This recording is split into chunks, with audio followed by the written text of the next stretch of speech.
Chair, we're good to go now. Excellent. Okay, welcome to the virtual hearing for the inquiry into Budget Estimates 2021-2022. Before I commence, I would like to acknowledge the Gadigal people who are the traditional custodians of the land on which the Parliament sits. I would also like to pay respect to the elders past, present and emerging of the Eora Nation and extend that respect to other Aboriginals viewing this broadcast. Today, the committee will examine the proposed expenditure for the portfolios of Regional New South Wales, Industry and Trade. Today's hearing is being conducted as a fully virtual hearing, which enables the work of the committee to continue during the COVID-19 pandemic without compromising the health and safety of members, witnesses and staff. As we break new ground with technology, I would ask for everyone's patience through any technical difficulties we may encounter today. If participants lose their internet connection and are disconnected from the virtual hearing, they are asked to rejoin the hearing by using the same link as provided by the committee secretariat. Before we commence, I would like to make some brief comments about the procedures for today's hearing. There may be some questions that a witness could only answer if they had more time or with certain documents to hand.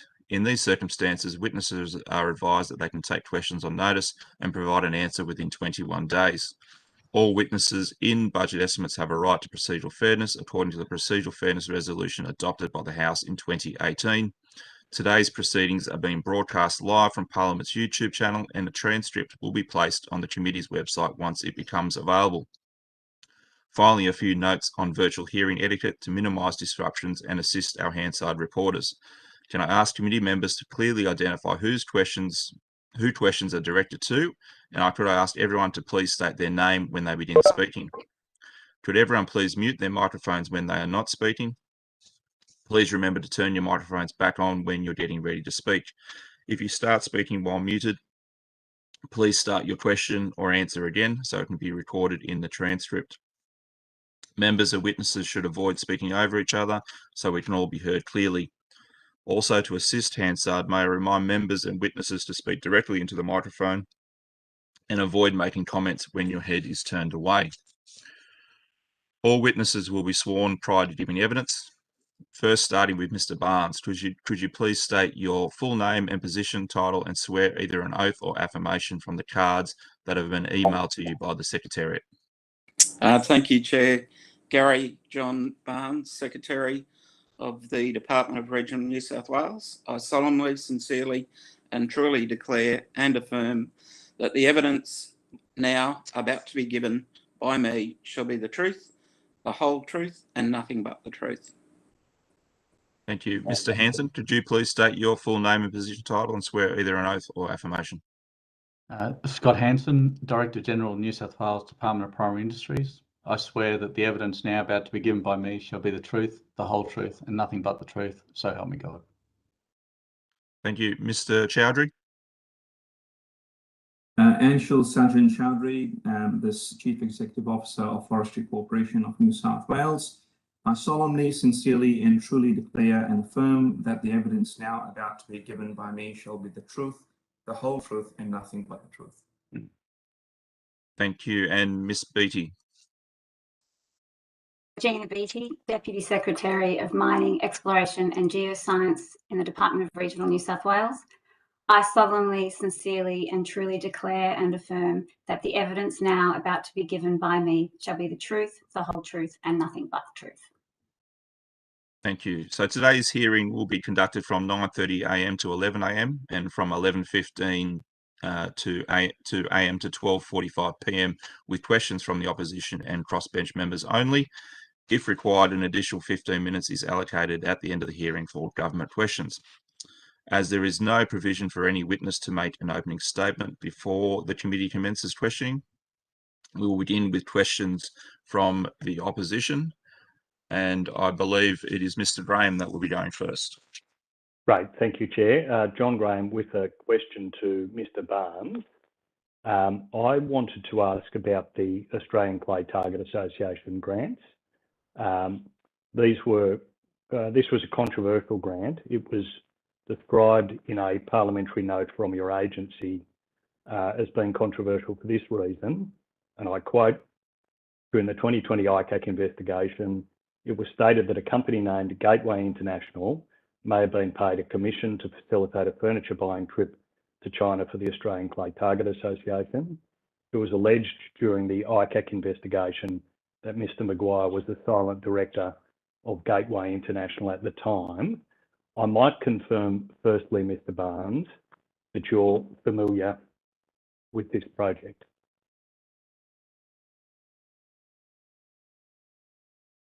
Yes, Mr. Graham, I am familiar with the project. It was originally assessed at a benefit cost ratio of 0.88. That was then upgraded to 1.10. When that news was communicated to Infrastructure New South Wales, it was in a letter from Chris Hanger to Jim Betts. That letter was CC'd to you, and it included this statement that the grant had been assessed following a request by the Premier. What was the nature of that request from the Premier? Mr. Graham, unfortunately, as you're no doubt aware and you mentioned it, Operation Keppel is ongoing, and we do know that the Australian clay pigeon shooting grant is something that the ICAC are looking at, and therefore it would be inappropriate for me to talk about this matter today. And I believe that Cate Boyd, when this line of questioning came up during DPC, gave similar advice. Mr. Barnes, you have obligations possibly elsewhere, but you certainly have obligations to the Parliament and to budget estimates. I'm asking a question about a document which is public in order to satisfy the Parliament's obligations to understand this. Your agency has written that this upgrade of the benefit cost ratio occurred after a request from the Premier. I'm asking you, what was the nature of that request? Yeah. Mr. Graham, I'm more than happy to talk about the Restart program, even the Regional Growth, Environment and Tourism program, but I won't be answering questions of the nature that you put because there's an ongoing investigation and it would be inappropriate for me to do so. Mr. Barnes, how can you not explain to the public documents that are publicly available that relate to grants within your agency when you're asked by the Parliament? Mr. Graham, I believe I've answered that question. Well, I don't believe you've answered it to the satisfaction of either the Parliament or the public, Mr. Barnes. You have obligations here. Why won't you fulfil them? As I previously stated, Mr. Graham, I've answered the question. So you won't indicate what the nature of that request from the Premier was, whether it was written or verbal? As I said, Mr. Graham, I've answered that question. Or when you received that request? Again, I've answered the question.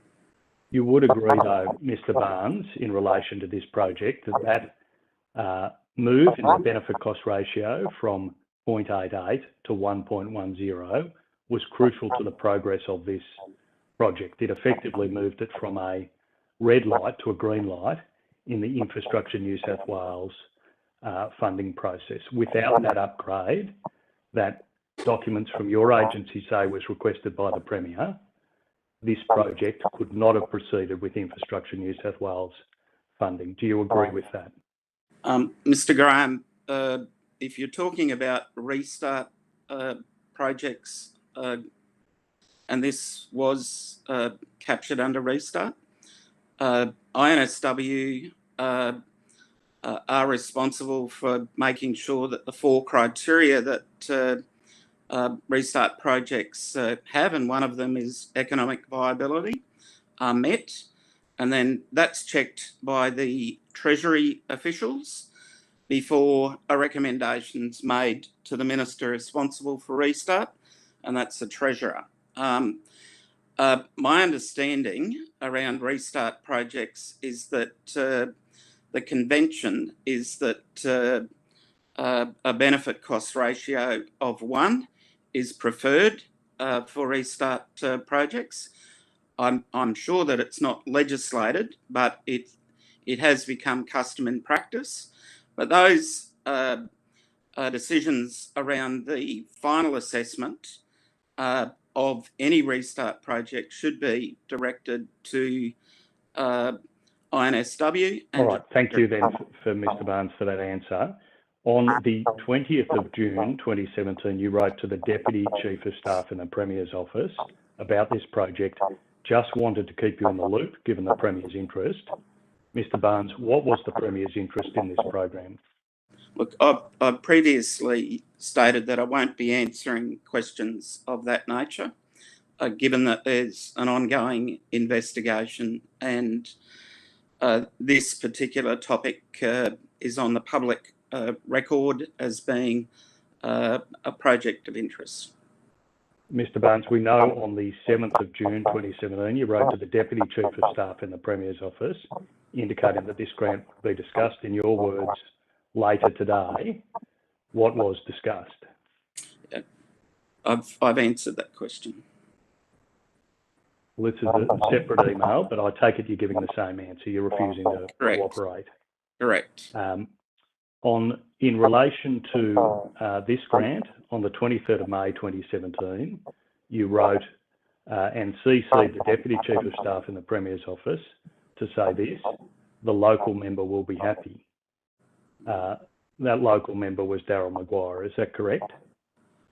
As I've previously stated, I'm not answering questions in relation to the specifics around the project in question.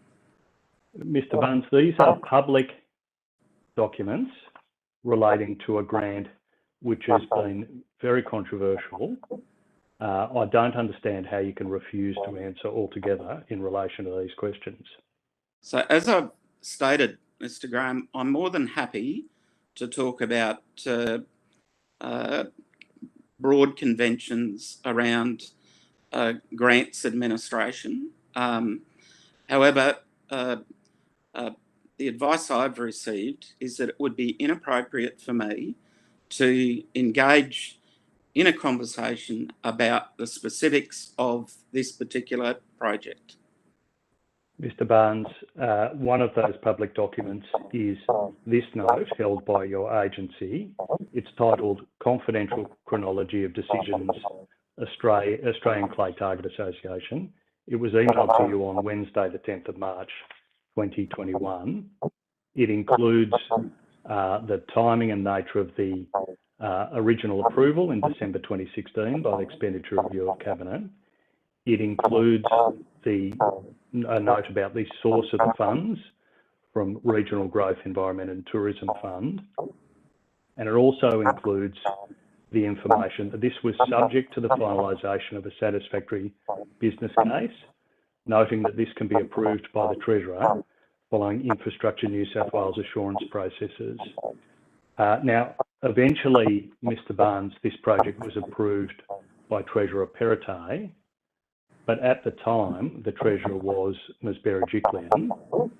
Can you confirm that at the end of that first approval for this grant, not only was this Expenditure Review Committee meeting chaired by the Treasurer, but the Treasurer left that room as the final decision maker for this grant?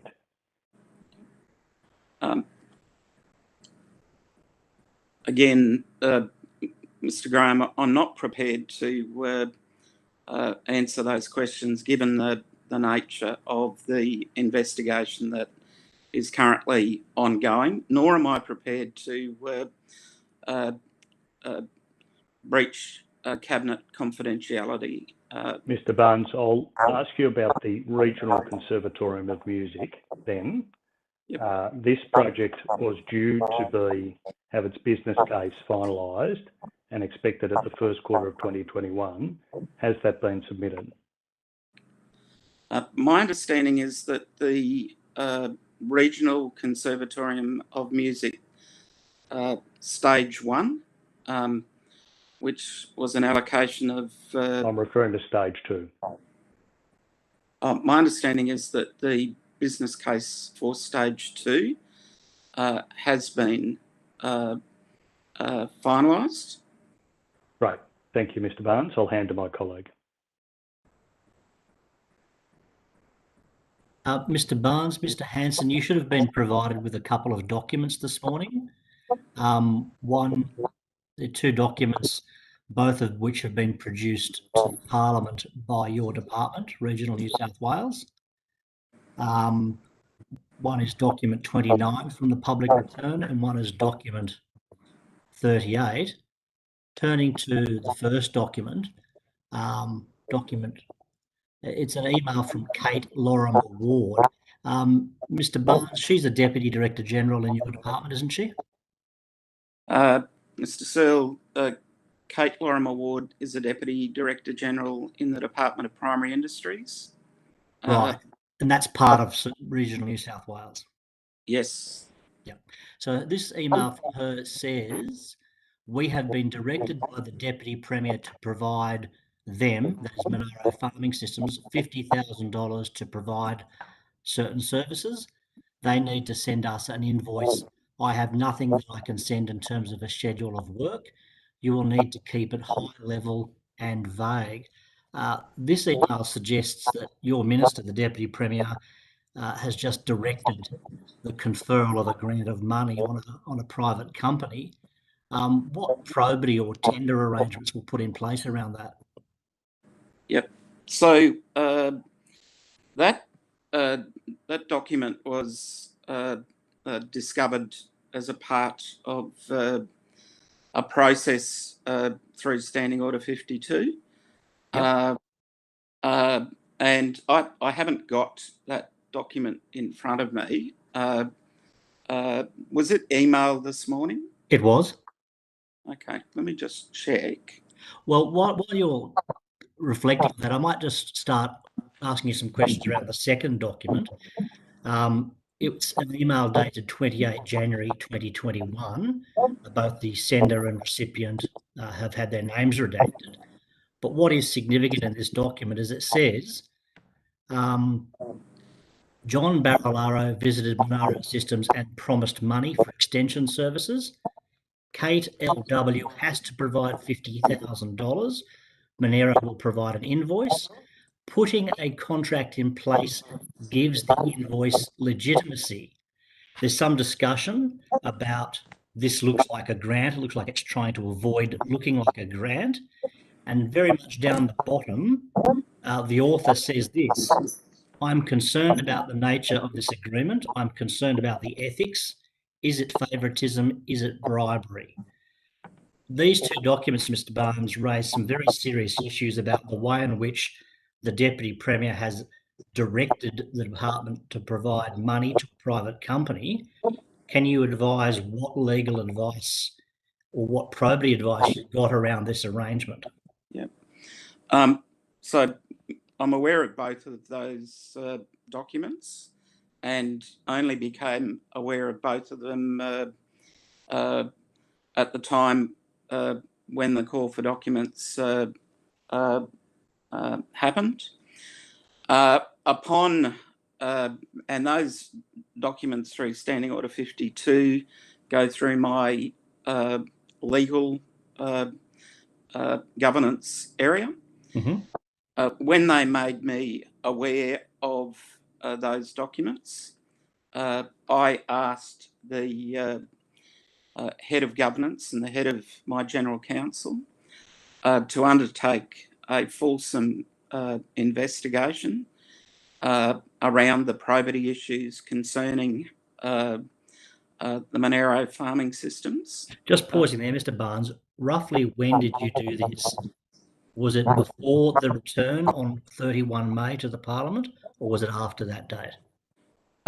Look, I'd have to consult my notes, but please take it on notice and come back. I want a precise time frame on this. And I'm sure that I have notes that will give that when that occurred. Have you received that advice that you commissioned? Yes, I have received the advice, and that advice has come to me, and the advice is clear with a number of recommendations. Firstly, I had to ask whether I had an obligation under Section 11 as to report things forward to the ICAC as to whether there was any corrupt conduct, or and the probity report ruled out the fact that there had been corrupt conduct, and also ruled out that there had been a direction made by Minister Marshall for that to be funded. The Deputy Premier can't provide that direction. He can lobby as a local member to the Minister, which I believe he did. And there were a number of things in the probity report when it finally came back, which was after the second call for papers. So it wasn't completed during the second call for papers. And I believe the third call for papers didn't ask for a probity review to be furnished. So that probity review is with me. A number of actions are there. We are working on each of the actions that were recommended to me. Every single one of them I've accepted, and I'm more than happy if you would like to voluntarily provide that at some point.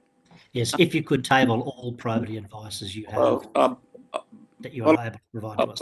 Voluntarily will do that. Thank you. Not required during these meetings, but I'm more than happy to do that. So I'll come back to you with the dates around when I received that, and I'll look at that during the break today, if that's all right, Mr. Searle.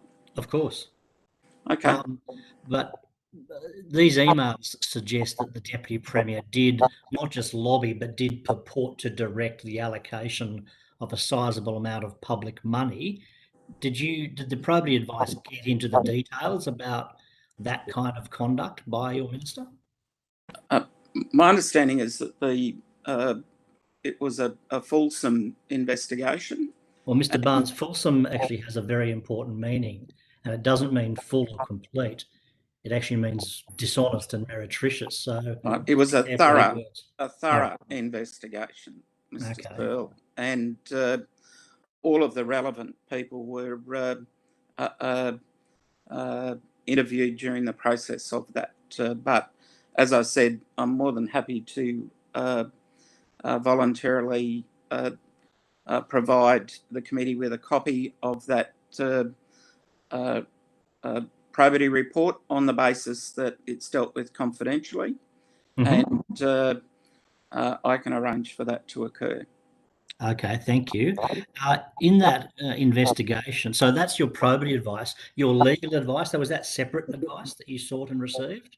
That they were, I believe, included in the probity report. Okay, so the probity report, was it provided by a lawyer? Was it provided by a probity expert? Are you able to tell us the name of the entity providing the advice? It was all undertaken through my General Counsel, Tim Holden, and he included governance and probity expertise from within his team.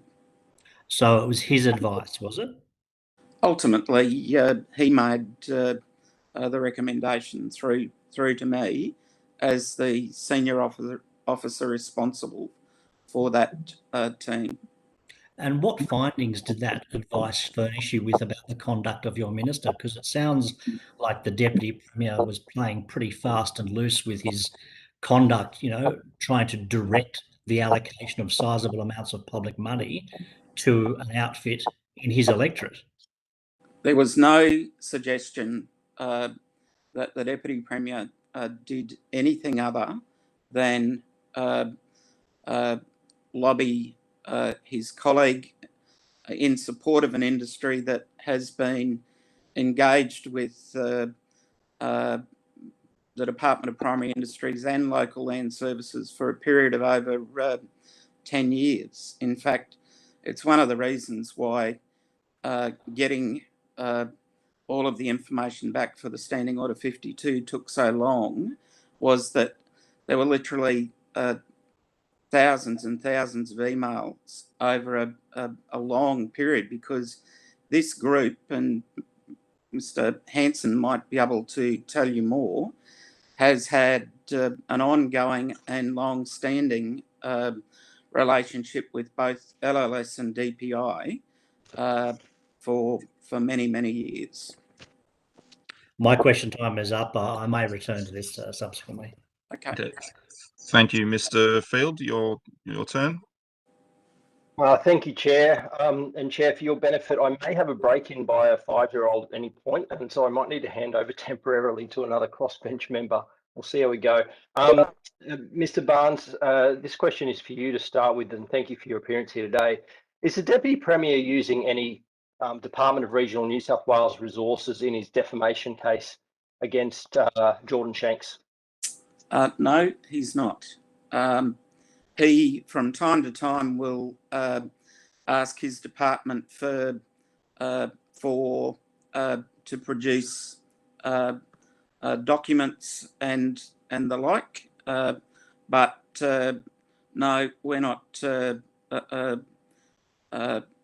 providing departmental resources in relation to any case that he has. Sorry, what are those documents that he might from time to time request? Documents that are generated by the department that he may not have access to. Okay. Are there any provisions for the Deputy Premier to be able to claim reimbursement from the department for any legal costs associated with that defamation action? Look, that's Mr. Field, that's a question that's best directed to potentially General Counsel from DPC and or to the Deputy Premier. I'm not aware of those matters, and certainly he hasn't asked me for advice in relation to those matters. I'm sorry, I asked whether you have processes available within your department for a reimbursement to be sought. I'm not aware that we have, but I'm happy to take that on notice and see if I can get you an answer back at maybe the morning tea break. Thank you, I appreciate that. Moving to forestry, and I think in the first instance, Mr. Barnes, this is still for you. When will the NRC's report the advice that it was asked to provide with regards to the CFIOA and post-bushfire logging, when will that be made public? I'm not aware of a time frame. I know that, and that might be something that Mr. Hanson or Mr. Chowdhury might have at their fingertips, but I certainly don't. But again, I can take that on notice. I know that it's been with the NRC for quite a bit of time now, and that we have been pressing them for updates around progress, because it's an important piece of work that they're undertaking. Can I stop you there, Mr. Barnes? The media commentary from the Deputy Premier is that it was provided to government by the NRC in June and it is under consideration. So I'm asking you when it's going to be released. It seems that it's in the hands of the ministers now. I'll take that on notice and get back to you on that. Maybe I can help if that's okay. Sorry, Chair. So the media commentary is correct. The NRC has completed its report and it is in the hands of the ministers, and the timing of their consideration and response to that is something that I'm not privy to or aware of. well, Mr. Hanson or Mr. Barnes, this one is for you. Moving on from the NRC report, is it the case that the non-boreal wood supply agreements for the North Coast forests have been extended from their 31 December 2023 expiry date to 2028? I think that one might be best directed to Mr. Chowdhury, Mr. Field. Well, I believe the Minister would have to sign off on any extension. This wouldn't be a matter for Forestry Corporation. I'm happy for Mr. Chowdhury to answer, but the Minister has ultimate responsibility here. Look, again, happy to take that on notice and get that information back to you. Mr. Chowdhury, do you have an answer on that point? Yes, Mr. Phil, can you hear me okay? Yes, I can. Yeah, so look, there's no extensions that have been granted to any customers that are requesting extension for those wood supply agreements. We are considering that at the moment. We have certainly informed our customers that we're thinking about it, but there's nothing that has been extended at this stage. Okay. Recently, thank you for that. Recently, Sweetman Renewables Chairman John Holcat said in industry media that, and I quote, based on advice from the Forestry Corporation of New South Wales, Deputy Premier John Barilaro had formally approved the transfer of longer-term log supply agreements to the company. So is this the case, Mr. Chowdhury? Mr. Phil, just to clarify that, Sweetman's, so it's an existing customer of hardwood. We have a saw log contract with that customer.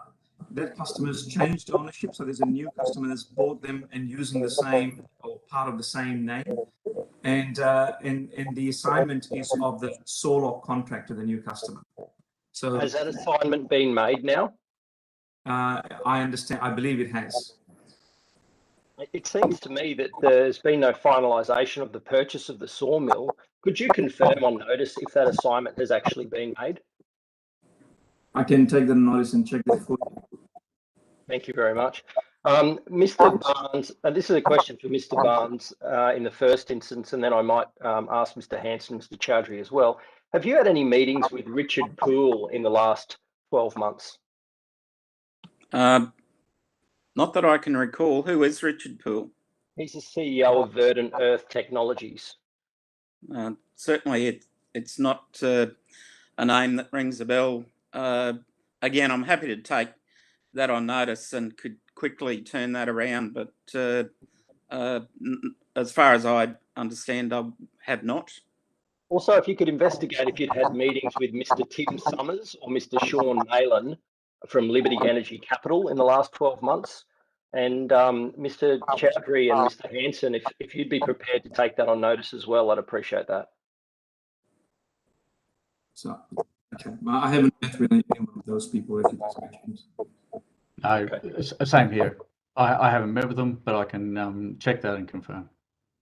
Just with regards to this assignment, Mr. Chowdhury, of the Sweetman Renewables, well, I think it's the Sweetman log supply contracts or wood supply agreements to Sweetman Renewables now. You're going to check on notice if the assignment has been made. Under the agreement, Forestry Corporation must make a recommendation to the Minister on the assignment of agreements. Will you provide some advice on notice as well, please? Yep. So just to be clear, you're looking for the advice? Yes.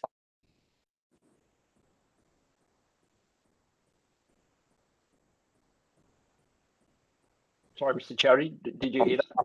Yes, I did. Sorry, yeah. I've taken that on notice. Thank you. No worries. Mr. Barnes, recently the Lower House inquiry into sustainability of energy supply and resources in New South Wales handed down its report. Recommendation 1 was that the New South Wales government monitors changes in the coal export market to plan for the impact of a decline in coal exports, and especially its impact on affected regional communities. Have you read that report? No, I haven't read that report. Does the Department for Regional New South Wales currently have a plan for dealing with the decline of coal exports, the anticipated decline of coal exports? Mr. Field, I could get Ms. Beattie, who's on the call at Estimates today, to talk about the future of coal document that we have that does look at the transition away from coal in the medium term to different endeavours in those regional communities. Did you want Ms. Beattie to talk about that future of coal document? Oh, look, I have read those reports. I guess in the context of the preliminary regional issues assessment that's being done for the Hawkins-Rumcar coal exploration release, I'm trying to understand how the government is proceeding with considering new exploration for coal, given the repeated warnings of the decline of coal and the need to prepare the New South Wales economy for this decline. How are those two issues being addressed within the department?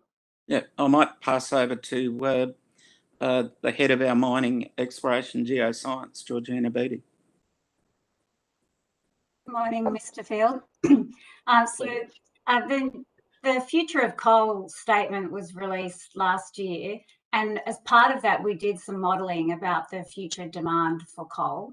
And the modelling suggests that there is a transition of coal, and there is obviously a change in the global market for coal.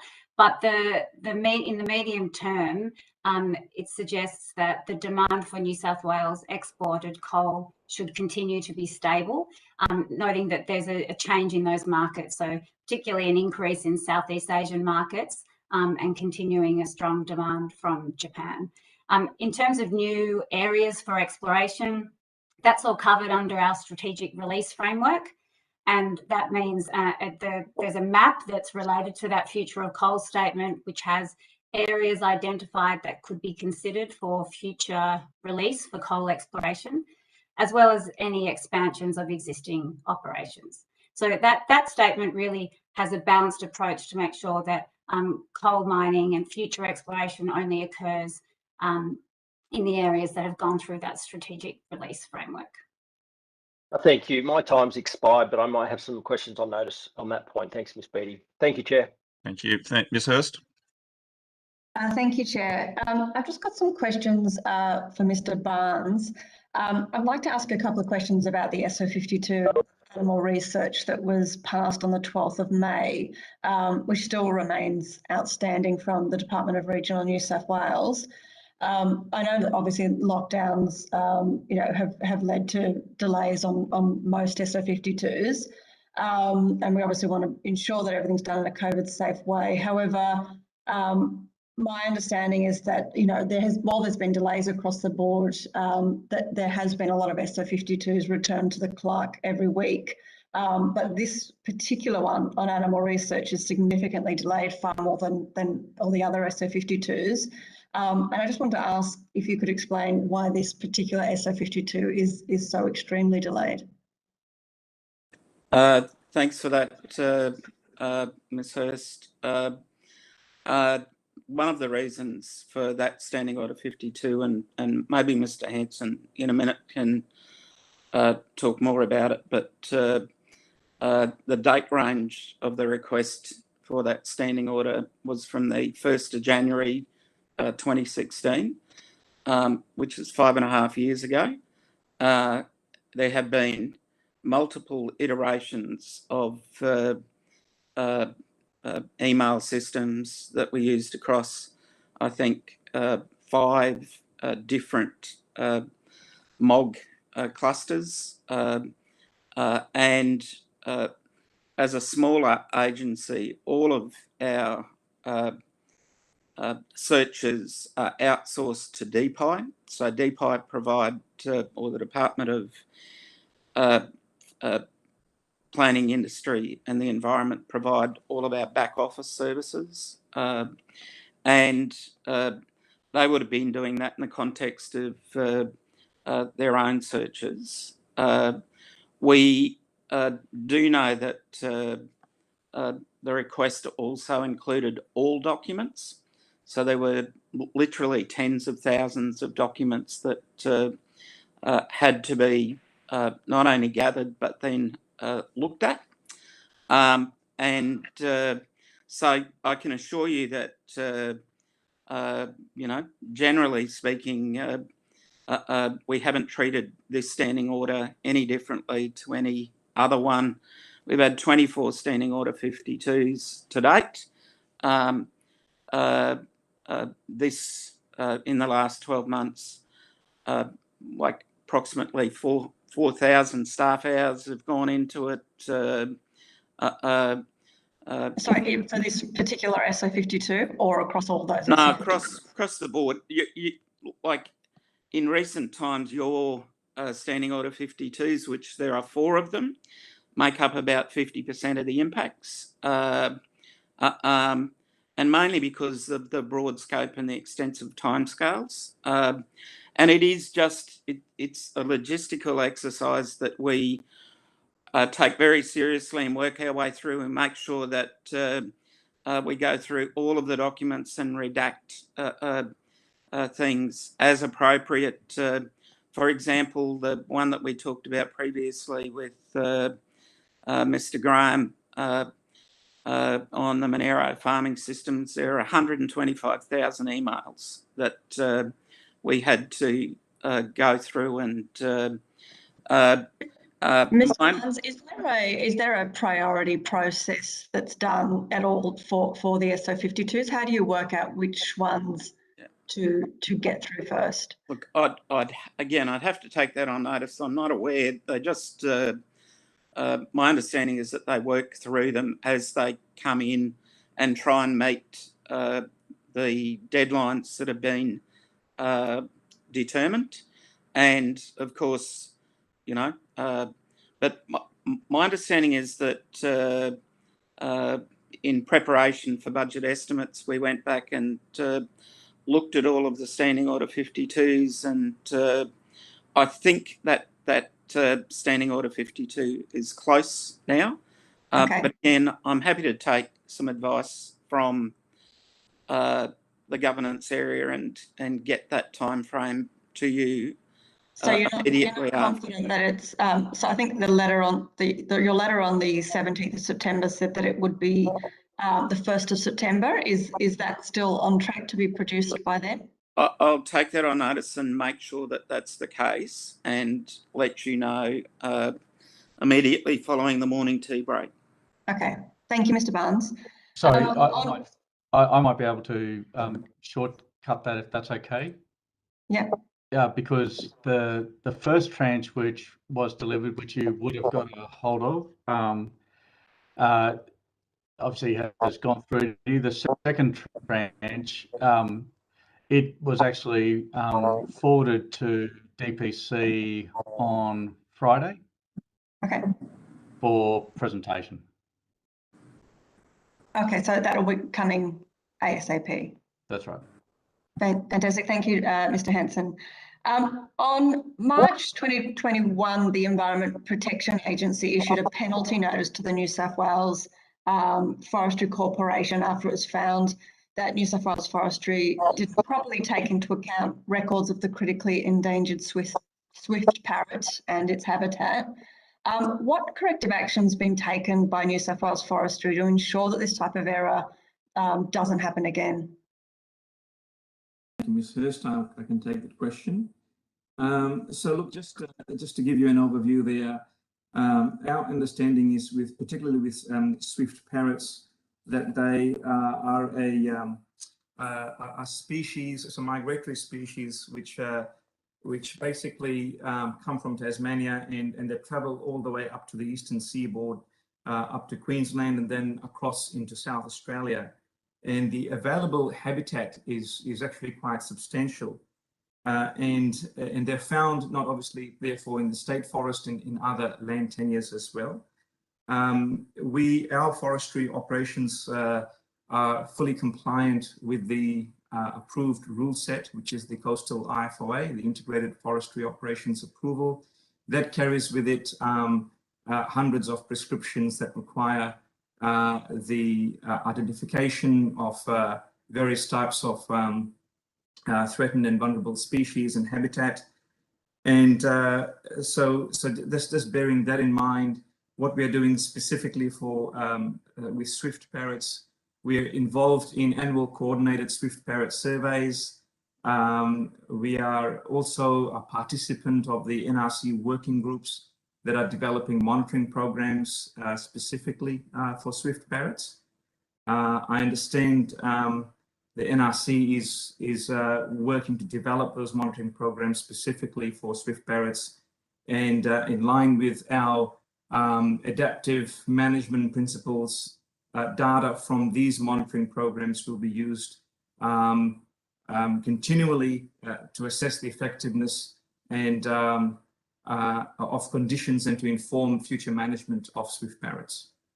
So those measures were brought in following these penalty notices? Is that what's been implemented since then? We have an adaptive forest management practice. So as information comes to light and we understand the implications, Ms. Hurst, we adopt that in our ongoing processes.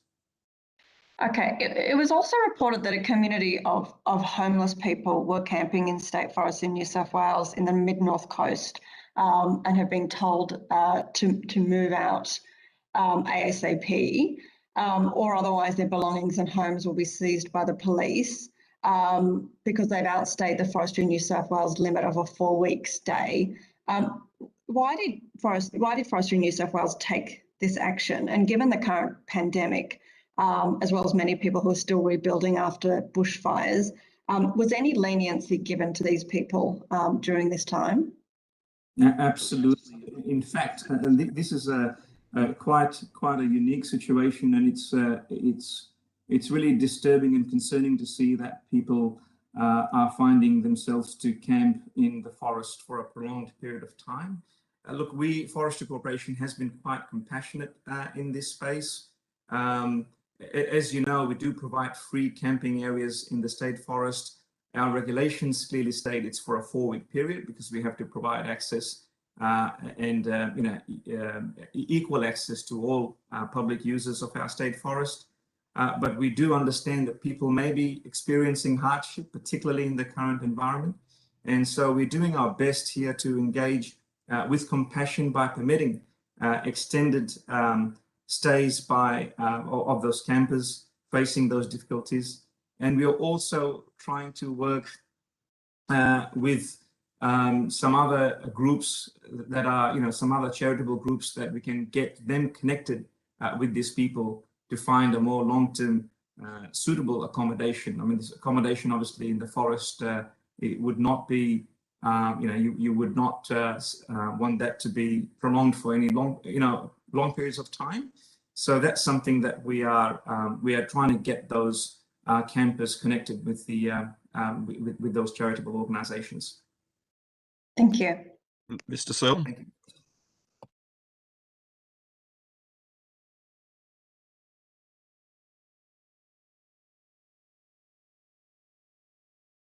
Mr. Searle, you'll need to unmute yourself.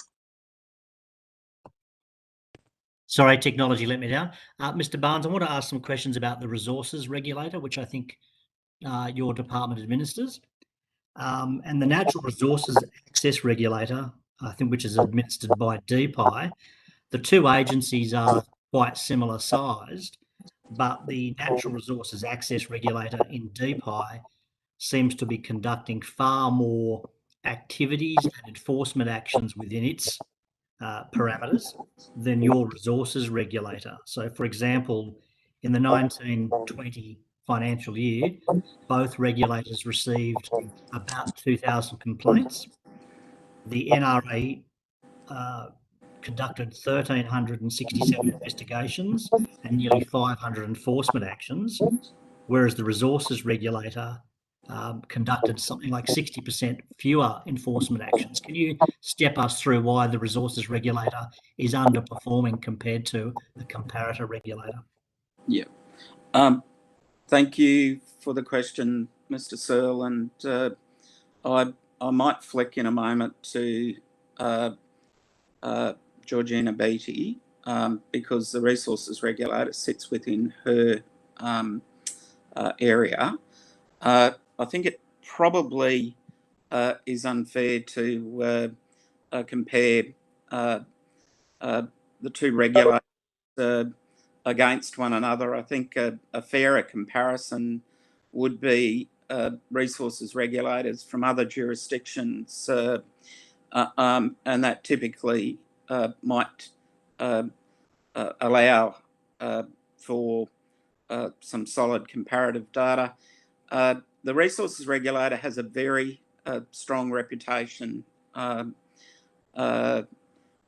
across the sector and across the country. In fact, I know for a fact that other like regulators from around the country get together on a regular basis and would often see benefit in sort of picking up the things that our regulator does, because they do them so well. They're very proactive in heading off, and there's a big tranche of the regulator that works proactively around issues of safety. And they're also a regulator that, when they need to be very, very strong, they can be. But look, I might flick to... Just before you do, I just want a follow-up question about the proactivity. Looking at the Resources Regulator's most recent annual report, we can see there was nearly 800 desktop assessments, of which most were reactive. Only 27 were proactive, 765 reactive. There were 264 site assessments, but most were proactive, 183 compared to 81. So why are there far fewer site visitations, and why are they more proactive, and why is the Resources Regulator so reactive when it comes to conducting desktop reviews? I might flick to Georgina Beattie to answer that question, Mr. Searle. Thank you. Thanks, Mr. Barnes. Good morning, Mr. Searle. Yeah, look, it's very difficult to compare. There's no real comparison between the Resources Regulator and the natural or other regulators. The New South Wales Resources Regulator is very proactive in its assessments. The advice I've been given is that since January this year, we've conducted 817 proactive safety site assessments at mine sites, and 133 site assessments have been carried out to ensure compliance with the Mining Act. So the Resources Regulator covers compliance and enforcement under workplace health and safety laws, as well as compliance under the Mining Act. And it has a very good reputation and is very proactive in its compliance and enforcement activities. So it takes these proactive assessments, but also it does respond to any reports or any safety incidents that it's made aware of. So I think, to be able to compare apples with apples, it's not really appropriate to be comparing those. But I think, that they've responded to 951 mine safety incident notifications, 62 potential allegations of non-compliance with the Mining Act. Over what timeframes? What were the timeframes? That's since January this year, I believe. Okay. In July, the Resources Regulator published an investigation into the death of an employee at the Snapper mine and found that there had been 7 collisions and near misses at both Snapper and the nearby Grinko mines in the last 5 years. What sort of systemic and proactive enforcement measures have you taken in the wake of that report, and what are you doing at a systemic level to make sure that mines really lift the standard when it comes to observing health and safety requirements in their mines? Well, the Resources Regulator, in terms of that particular incident, I'd have to take that on notice. Please do. Happy to do that, and I can get back to you within, hopefully, quite quickly. In terms of proactive effort, the Resources Regulator is regularly undertaking training and support activities for the industry to ensure they understand the requirements and they are best practice when it comes to understanding and complying with the workplace health and safety laws. So we have regular training, webinars. Obviously now in a COVID environment, we're moving much more online to provide that support to the industry, but it is a very proactive approach to compliance and enforcement.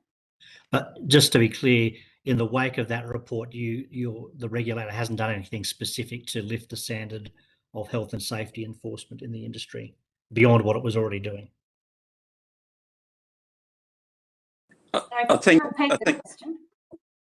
Mr. Searle, Ms. Beattie said she'd take that on notice and get back to you. Okay. Well, I'll ask a different question then about mining rehabilitation then.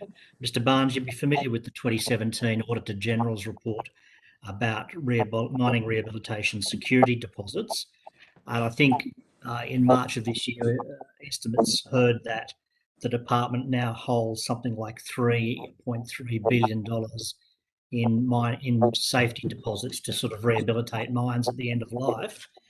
In May of this year, the Australia Institute produced a report titled Mind the Gaps, which showed there was a fairly big discrepancy between the bonds the department holds and the expected liabilities, which were estimated to be anywhere between $11 and $25 billion. So, for example, the published estimate for final void and filling costs at Wombo, I think, is $777 million, but the security deposit you hold is $20 million. Mount Thorley Warkworth, I think the estimated total cost is $2 billion, but you've got $113 million in bonds, and there's a number of other examples that are given in that report. Do you maintain that your agency holds enough in bonds to actually make sure that these sites will be fully and finally rehabilitated at the end of their use as mines? Yeah, look, I'll hand that over to Ms. Beattie. Thank you. Thanks, Mr. Barnes. Look, the New South Wales government holds $3.4 billion in security bonds to cover the full cost of rehabilitation in accordance with the development consent conditions that apply to mines that are operating in New South Wales. That report, Mind the Gap, estimated the cost of rehabilitation of filling in the final voids, which is actually which it acknowledges is a cost of filling in the final voids, which is beyond the development consent requirements for those mines. In relation to Mount Thorley Warkworth, we've got just over $135 million in security for that particular mine. And so I think that the Department of Planning, Industry and Environment, when they approve mines and the development consent conditions, often have final voids as part of the final land use for those sites. And so the security bonds that are held by the New South Wales government relate to the cost of rehabilitating those sites in accordance with those development conditions. It should be noted as well that the resources regulator has a range of measures available to ensure that rehabilitation occurs appropriately on those sites. We've recently introduced new rehabilitation requirements which ensure that rehab is progressively undertaken at those sites, and the regulator can undertake compliance activities, issue penalty notices. So really accessing those security bonds is a last resort, but the government holds that to make sure that all sites are effective. Okay, I got a question. I think I'm running out of time here. In a response to a supplementary question about the strategic statement on coal, in estimates earlier this year, it was stated that a cross-agency mine rehabilitation steering committee has been established to progress other key reforms focusing on post-mine closure land use, final voids, residual risks and the like. Can you tell me which government agencies are on the committee? Who are the specific committee members? How often does the committee meet? And how does the committee intend to strengthen regulatory requirements around rehabilitation and closure planning? And have any reforms been proposed by that committee, assuming it's been put into place? Yeah, look, Mr. Searle, we're working with across government frequently in all sorts of committees to support rehabilitation and looking at post-mining land use. We regularly work with the Department of Planning, Industry and Environment, and the both the planning side of that as well as the environmental side of that department. And we've got a range of, I guess, various forums where we're regularly talking about post-mining land use and the rehabilitation measures. So as I mentioned, we've just recently, a couple of months ago, updated the mining regulations to have a much stronger rules and compliance around rehabilitation. We've recently undertaken some work on post-mining land use. We're working with Department of Planning, Industry and Environment with some work they're doing on final voids principles. And we're currently working on our care and maintenance policy and other policies related to or that were referred to in that 2017 report that you mentioned.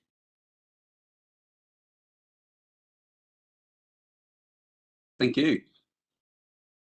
It's Mick Veitch here. I'm taking over from Adam now. Mr. Barnes, I'd just like to ask some questions, if I may, about the Resources for Regions program. I guess they're really directed to you. But in the first instance, I just want to clarify or make certain that your department actually administers or is jointly responsible for the Resources for Regions program with Infrastructure New South Wales. Is that correct? Mr. Veitch, Resources for Regions, we administer the program, Yep. but as you would be aware, I think there are other government agencies that play a part in that as well. Mr. Barnes, so which department is responsible then for assessing and approving the projects? We do the preliminary assessments for those projects. Okay. Mr. Barnes, is it possible for you to provide a full list of the projects that were funded under round 7? I think there's about 80 odd. Happy to provide that. Okay. And Mr. Barnes, there's an interactive map. So if people go to the interactive map, they can see where the projects that have been funded under Resources for Regions are located. But unfortunately, it doesn't say which round of the program they were funded under. Is it possible for that to be that amendment to be made to that interactive map? I am more than happy to take that on notice.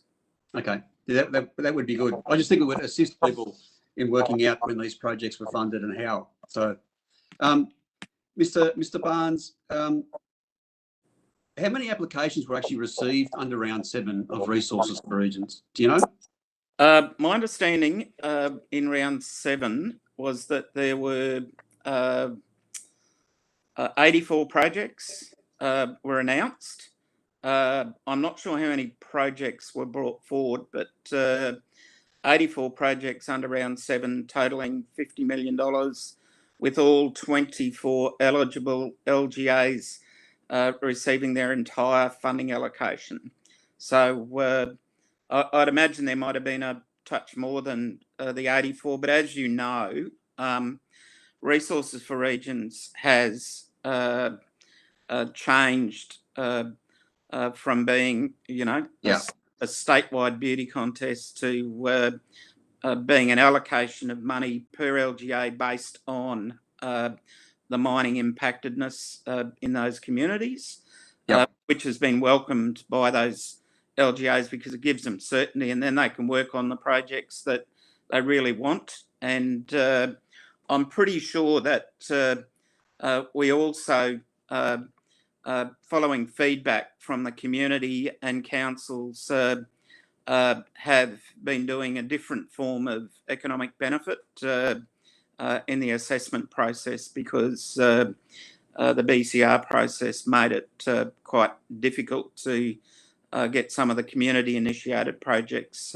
up. Okay. But I can get back to you if there were more than 84. I can get back to you. And the list of who they were, who the recipients for the projects. Mr. Barnes, can I just ask then, were all of the funds for Resources for Regions in the most recent round, were they allocated, or has there been any funds left over? Not fully allocated, it says on my briefing note, and that was round 7. As you're aware, we're into round 8 at the moment, and you know, the Deputy Premier announced that round 8 would be $75 million, as opposed to previous rounds that were 50. So that opened for. But Mr. Barnes, there's no carryover funds though, is what I'm getting to. Well, I've got it here that the full amount was allocated. Okay, and Mr. Barnes, in after rounds, as I understand it, after rounds 5 and 6 of resources for regions, the Department of Premier and Cabinet had there was sort of a report into the process of evaluation. Has that report and its recommendations did it form the basis for evaluating the projects in round 7, and will it form the basis for evaluating the projects in round 8? Yes, that's my understanding, is that the review was undertaken after round 6, and that review included a number of changes which were incorporated into round 7, and that you know, part of round 6, I believe, also we had some good projects that didn't quite meet the round 6 criteria that we were able to incorporate in the 2019 drought stimulus package. I think 4 of those projects, so that we were able to make good on what were very good projects that were brought forward by those communities through their LGAs. And so, Mr. Barnes, following on from that, then, any of the unsuccessful projects in the last round, do they have to reapply for round 8, or will they just be their applications or their bids be automatically carried across to round 8 for consideration? Look, that would be something that, given the new nature of the project or the program, would be a consideration that our folk would talk with the relevant LGAs about. If there were some projects that missed out, but others came in that were of a higher priority, you know, it would be a negotiated outcome in consultation with the LGAs. Okay. But yes, there's no reason why good projects can't flow through into the following round if they were complying projects. So we had all the information. You wouldn't need to go back and write them up. Good. That's good, Mr. Barnes. Can I just before my time cuts off then, one last quick question about compliance. As I understand it, these projects have to start within 6 months of the funding being announced, but be completed within 2 years. How does your department go about ensuring compliance with those requirements? Yep, all of, well, most of the projects that are awarded to not-for-profits, to organisations, and mostly to LGAs are done through a funding deed, and there'll be milestone payments, and we will be in regular contact about folk meeting those milestones. I'd have to say to you that there is so much money being directed at LGAs at the moment for drought, for bushfire, for flood, which is coming, and for COVID, as well as the regional growth funds, that we've had many LGAs come to us and request extensions on timeframes.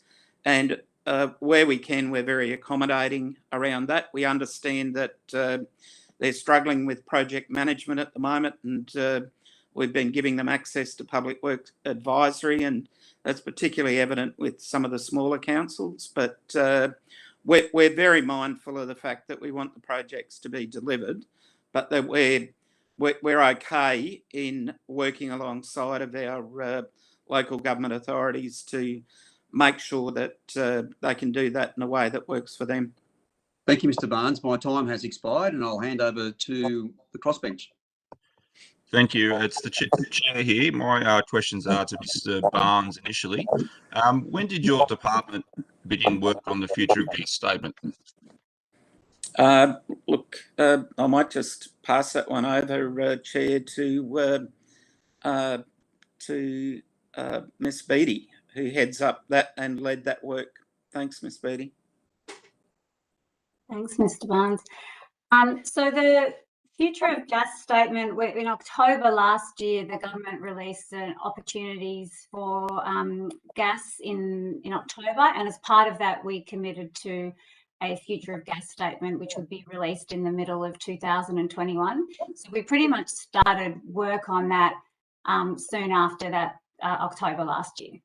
Okay, and in your view, when was your department's work finished on that? The future of gas statement? Yeah, when did your department essentially hand it over to the Deputy Premier and say we've finished our work on this? We were working on it right up until the middle of the year. There was a lot to get through that statement, so we were working on it right up until it was released in July of 2021.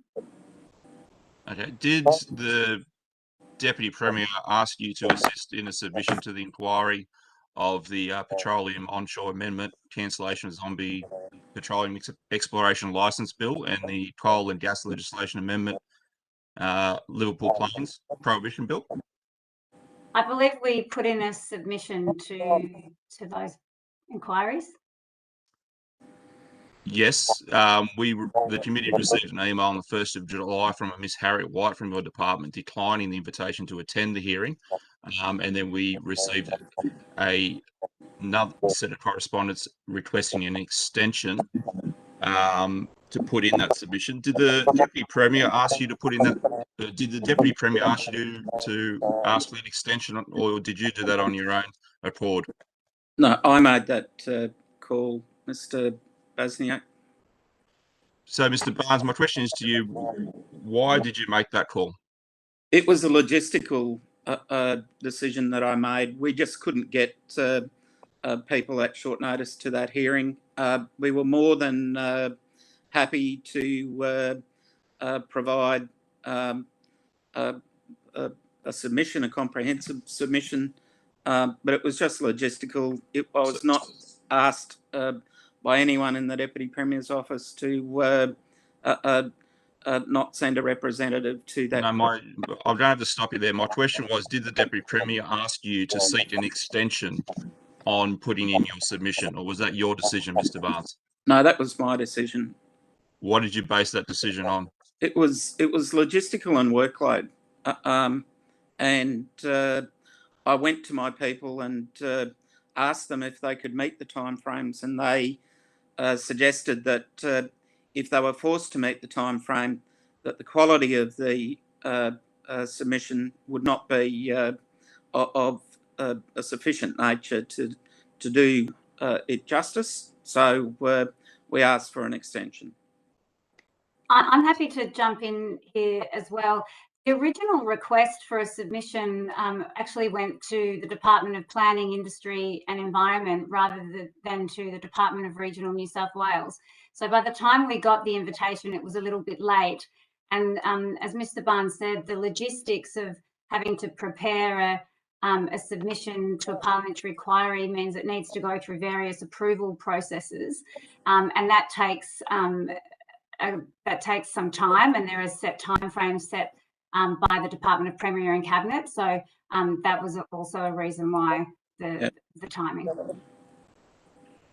So just picking up some on your comments, Mr. Barnes, you say that, it was, a robust submission, but given that both submissions to both separate bills were barely a page and merely essentially regurgitated the press release on the future of gas statement, can you see it's easy for the committee to draw the conclusion that the Deputy Premier office actually asked you to delay your submission, to essentially waste the committee's time and allow him to make the announcement of the future of gas statement? Can you see how we would make that conclusion? Look, I'm not going to respond to inferences. As Ms. Beattie pointed out, this came to us very late in the piece via another agency. and there are conventions around bringing things forward that have to go through DPC for any agency submission that goes into a upper house inquiry. And we needed to be quite careful around the things that we put into that submission, because some of the content and policy propositions that were to be brought forward had not yet gone forward to Cabinet. So as an agency, we put forward policy options. The government decides policy. We needed, to be quite circumspect about what came forward.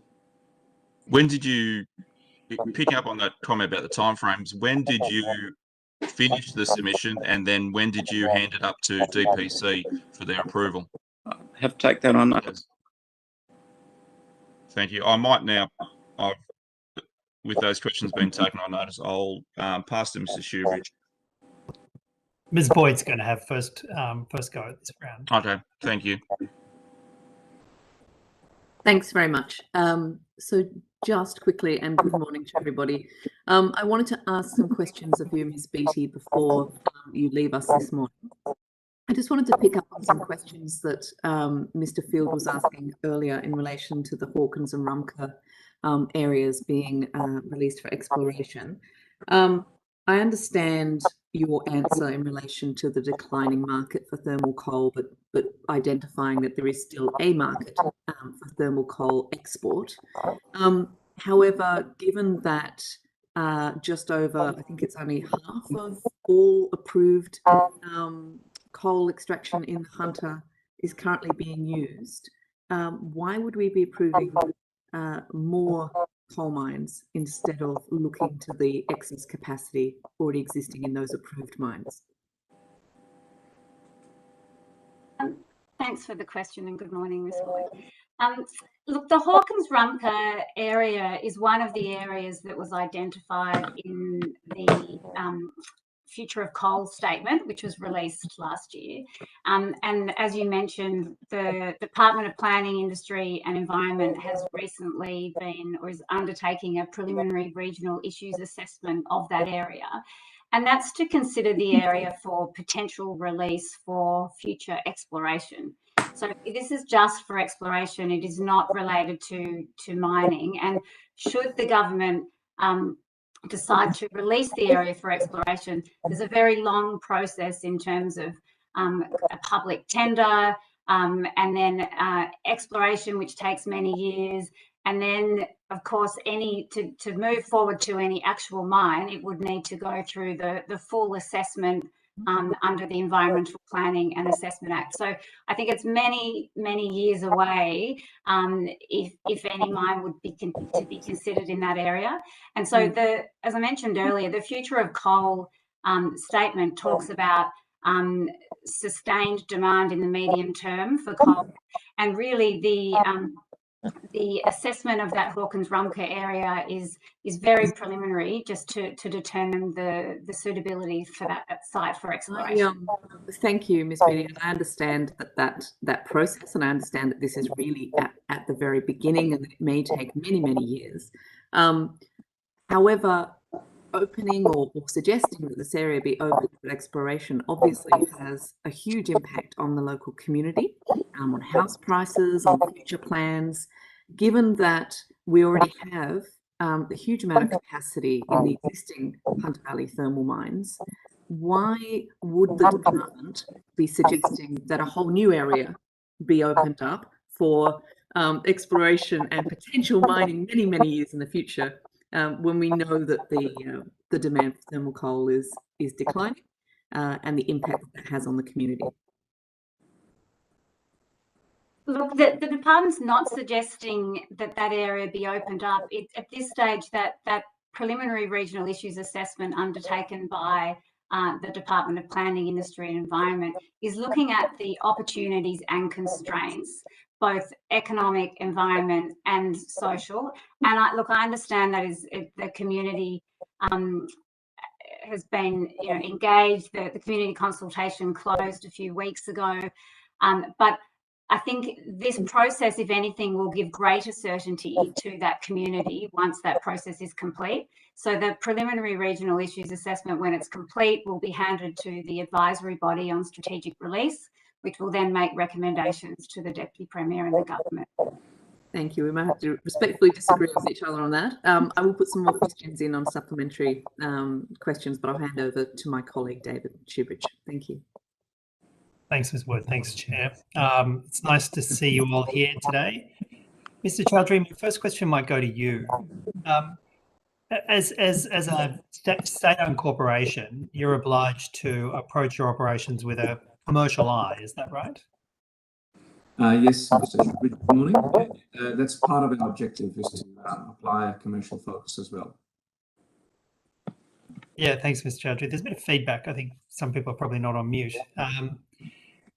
Mr. Chowdhury, so in that regard, when it comes to the logging of publicly owned state native forests, can you tell me what the net return per hectare to Forestry Corporation is for the logging and destruction of publicly owned state forests? For native forests, so let me explain it in this way. So we operate in about 2 million hectares of forest, and most of that is native forest, and then we've got the softwood division as well. So I know your interest is probably in the native forest, if I'm correct. And this question, Mr. Chowdhury, is in relation to native forests. I assure you I have a very strong interest in the expansion of plantation forests. But this question is about, very clear, what is the net profit per hectare of each hectare of native forest logged and destroyed on your watch? So first of all, our operations are conducted in accordance with the approved rule set, Mr. Shoebridge, which is the Coastal IFOA, which carries with it several prescriptions to make sure that we are complying with the law. Can I just also inform the committee, the IFOA is government policy, and it underwent substantial consultation to get to the point where it is. So we are operating within the law. And in terms of your question around the finances, the native forest division is a division that is a cost neutral. Our intent is to produce a cost neutrality out of that business. And that's because it's got, as I was saying, 2 million hectares of forest that we are managing on behalf of the Crown. Out of the 2 million, we are operating in less than 30,000 hectares per annum. So out of the 2 million, 1 million hectares is set aside for environmental conservation. And of the remaining million, we operate at most 30,000 hectares per annum. So the vast majority of the land is managed for a variety of sources, including weed control, animal control, recreation, tourism, fire management, and multiple use values for the forest. So that's Mr. Chowdhury, the question is quite specific. If you don't know because you're not asking, then that's fine. But the question is quite specific. What is the net profit per hectare of native public forests destroyed on your watch by Forestry Corporation? So I can take the question away on notice, Mr. Shoebridge, but it's the insinuation that it's destroyed on my watch, I think, is what I... Well, I'm happy to have it rephrased as logged. It's, as I said, we are operating within the legal framework, and we are managing sustainable forest management. We have been doing so for the last 100 years, but I'm happy to work out per hectare. That's not how we actually measure our organisation, but I'm happy to take that away and see what we can do. Thank you, Mr. Judge, and feel free to treat the question as, instead of destroyed, logged, because I think that may avoid pointless disputes. Mr. Chowdhury, in 2019-20, which is the last year which I can find detailed figures, Forestry Corporation logged 14,271 hectares of native public forest. Is that right? I don't have the figures on hand, but it's on our website, Mr. Shoebridge. Well, actually, it's very, very hard to find. It's hidden deep down in a sustainability report. It's extremely hard to find, but I can tell you that's the figure, 14,271 hectares.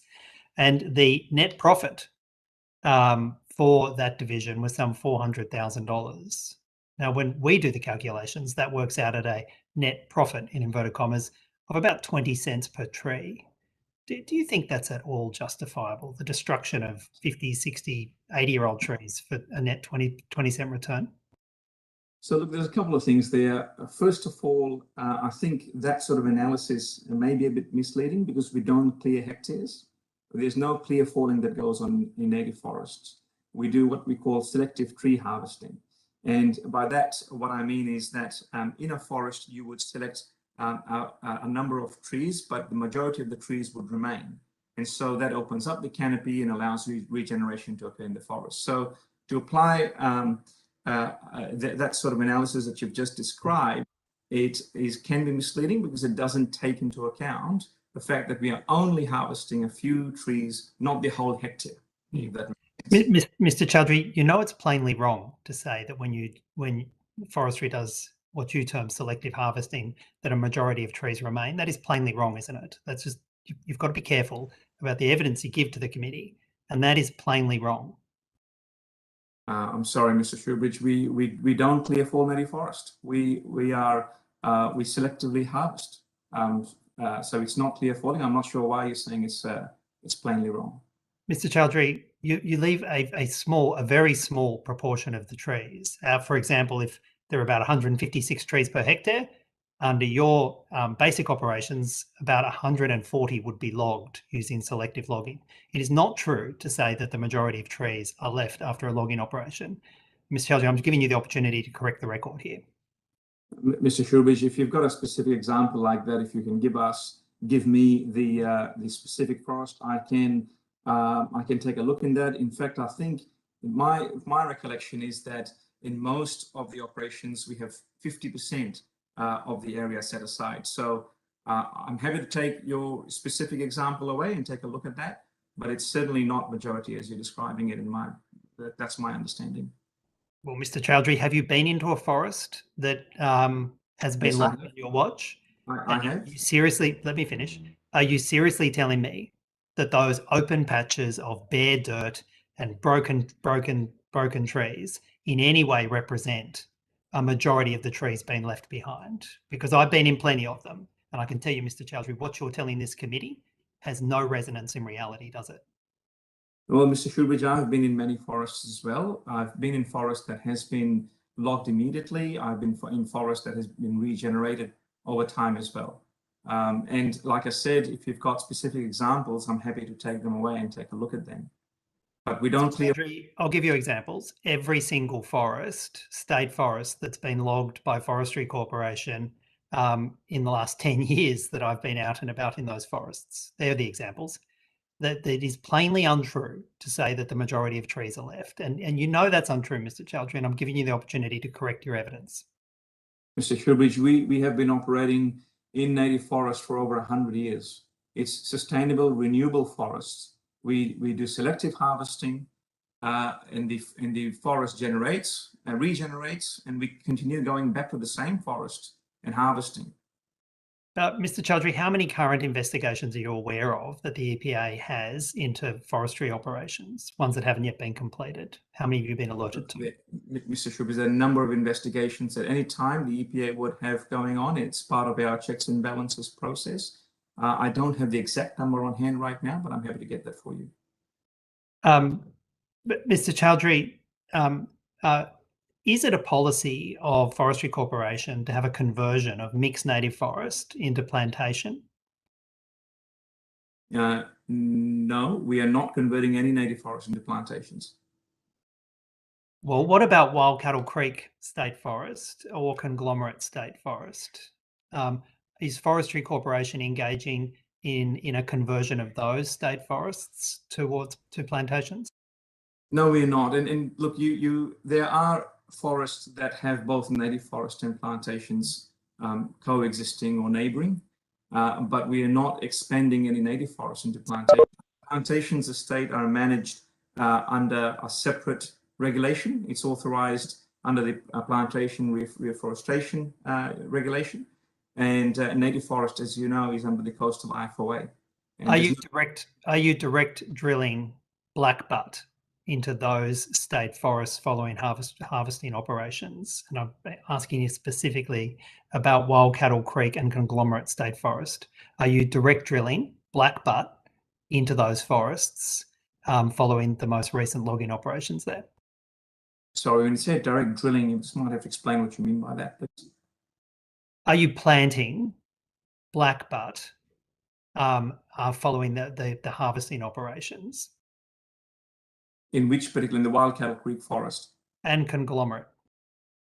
I will have to take that away. Look, there are different species that we plant in the hardwood plantations. That depends on a whole variety of reasons, such as soil, weather, etc. So whether we are planting... Mr. Chowdhury, replacing a mixed native forest with one that is plainly blackbutt is converting it to plantation, isn't it, Mr. Chowdhury? That's what you're doing.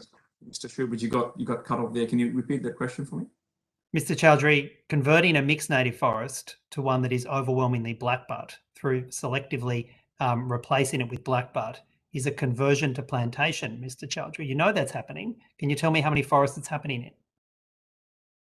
So again, I'll repeat my answer there. We're not converting any native forest to plantations. Plantations are, they may be coexisting with native forest, but they're not, we're not expanding the native forest estate into plantations. Yeah, and the time has expired, Mr. Shurich. So that concludes our morning session. So we bid farewell to Ms. Beattie and Mr. Chowdhury. I believe both of you took some questions on notice, so you'll have 21 days to get back to us on those, and we will recommence at 11:15. So I just reminded, can everyone put their video and audio on mute and stop?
Can I just check that you can hear me? Sorry, who is that? Is that Miss Fox or Miss Brown? Penny, thanks. No, you obviously can. That's checking. I've had some technical difficulties this morning, but it looks like it's good. You are a bit faint, so I'm not too sure whether you can move yourself a bit closer to the microphone or speak a bit louder. I can do both first. Excellent. And sorry, was that Miss Brown or Miss Fox? Actually, Ms. Sharp. Oh, is it? Oh, even. I was just. Can we just do a sound check on our new witnesses that we brought in? Miss Brown, if you're there. Yes, thanks, Chair. Amy Brown. I assume you can hear me loud and clear. Excellent. And Miss Fox? Yes, Rebecca Fox here. Hopefully you can hear me too. Yep, all clear on my end. Excellent. Well, if I get the nod from the committee secretary, we will begin.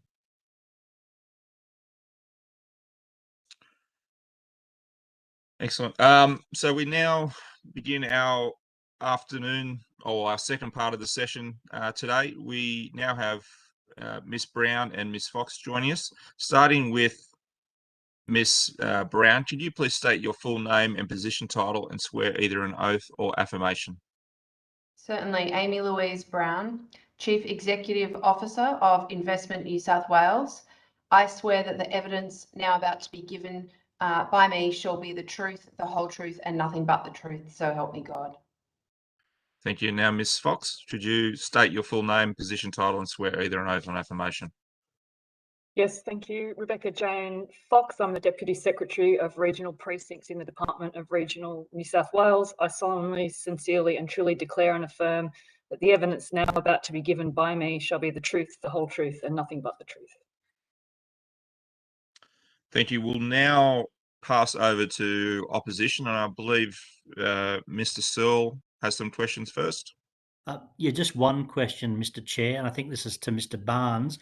Mr. Barnes, I asked a question in the last round about the establishment of the steering committee, and I just wasn't sure from the answer given by your colleague whether that steering committee has actually been established. That's the Mine Rehabilitation Steering Committee. So can you just tell me, is it up and running, yes or no?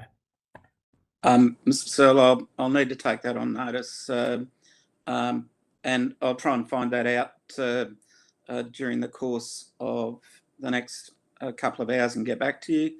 I can let you know that the probity report, which did include legal advice to me, was furnished to my office on the 25th of May in relation to the issues that came out of the document search for Monero farming system. So the 25th of May.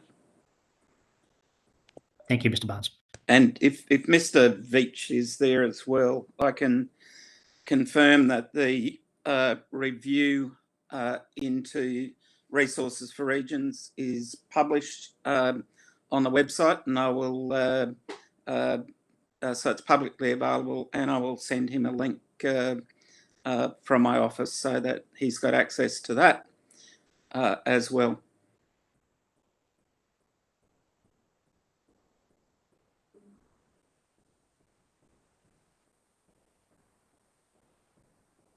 It's over to Mr. Veitch. Actually, I think it's Penny Sharp, actually, Chair. Great, thank you. Thank you everyone for attending today. I've only got a couple of questions. I think the first one, and names are coming up, the first who deals with the special activation precinct. My first question is, has the conservation assessment been done in relation to the proposal that surrounds Kosciuszko National Park? This is the assessment under 72AA of the National Parks and Wildlife Act. Has that been completed? Yeah. Sorry, Ms. Sharp, I couldn't get all of that. Sorry, I'll speak up. I'm having technical difficulties today. No, my question is that with the plans around Kosciuszko National Park and surrounds the Special Activation Precinct, the requirement under the National Parks and Wildlife Act, Section 72AA, that there is a conservation assessment completed. Can you please tell me whether that has been done? So I'll start and then I'll hand over to Ms. Fox to complete the question. Obviously, we're working very closely with the Department of Planning and also the Department of, well, sorry, not the department, but Parks and Wildlife, National Parks and Wildlife, to make sure that we you know, ticking all of the correct boxes in relation to the process that we're engaging with all of our SAPs. Of course, the SAP up on the Snowy Mountains is a unique SAP. It's a bit different from most of the other ones that we're doing, and needs to be done in a measured, balanced, and very thorough way. I'd imagine that, Rebecca, did you hear that question? I think I heard the gist of it, Mr. Secretary. It's very straightforward. Has the conservation assessment as required under the National Parks and Wildlife Act been completed? We'll have to take that on notice and get the answer from the Department of Planning, Industry and Environment, who are responsible for those technical studies. Yes, but the Special Activation Precincts is under your department, is it not? Yeah, but Ms. Sharp, we outsource all of the upfront planning work, and we pay for it from the Department of Planning, Industry and the Environment. And so, as Rebecca's saying, that they would fully appreciate all of the requirements that they would need to go through before they could take something forward to Minister Stokes for his sign-off on the various component parts of the planning requirements. So we can turn that around quickly, and I can ask Secretary Betts to get an answer back on that. Well, if you could also get information in relation to who has conducted that conservation assessment, I would welcome that. It's an extremely, there are 23 items. To be honest, I'm quite shocked that there is a plan out for public consultation that does not clearly and explicitly deal with this issue. The proposal is within a national park, which makes it unique, which is not just a box ticking exercise, it's actually required under our laws. I'm concerned that you cannot tell me whether that's been completed, but I'm willing to for you to take that on notice. And if you could also tell me who did and who has done the conservation assessment and whether it is available, that would also be very useful. Thank you. Yeah. I'll try and get that back to you before the committee rises today. Terrific. Thank you. Can I just check, is my sound better now? Much better. Oh, great. Okay. Yes. All right. Very good. Thank you. Thank you for staying with me. I have one question. I think maybe this is to you, Mr. Hanson. There's considerable community concern in the Clarence Valley in relation to catchment management issues and mining exploration licences. That's not an issue that I want to go into today, but I am very concerned about the lack of community consultation. It's my understanding that the community group, which has got over 11,000 signatures for debate in the Parliament, which has of course been delayed, has written to many ministers, many of your ministers, seeking meetings and discussions. All of those have been forwarded to the Deputy Premier. He has written back to that community and said he's too busy to meet with them. My question to you is, what, if any, consultation and discussion are staff in your department having in relation to this with the local community? There's significant concerns from fishers and farmers, tourism operators and others. Thanks for the question. I'll have to take on notice. The conversations would be actually being led by others, not by the Department of Primary Industries. And it'll only be where those conversations have come up in our regular forum of consultations and engagement with those industries and the industry groups up there that we'd actually be hearing any of that. So I'll have to take on notice which of those groups we've been meeting with and get back to you with that one. Thank you. And I'm not sure whether Mr. Barnes has any input to that question either. Sorry, Ms. Sharp. I'll do a follow-up on that one. Thank you. That's it from me. Okay, so it's my turn. Thank you. Thank you for your patience. It's an interesting process, these virtual hearings. Mr. Barnes, I just want to very quickly clarify, arising from my last round of questions. So round 6 of resources for regions was underspent. Is that correct? Look, I'll confirm that, but that is from the note that I've got in front of me from Mr. Hanger. It would appear that it may have been underspent. Okay, and those underspent funds, were they rolled over to round 7? Were they included as a part of round 7's funds? I'll have to take that on notice. Okay, thank you. I just want to ask some questions around the Agent General program that has become a bit topical in today's media. Can I just ask, with regards to this, are the roles advertised for our Agent Generals? I'll take this question, Amy Brown from Investment New South Wales. Yes, you're absolutely correct. Expanding our international trade and investment network is critical for New South Wales's economic recovery.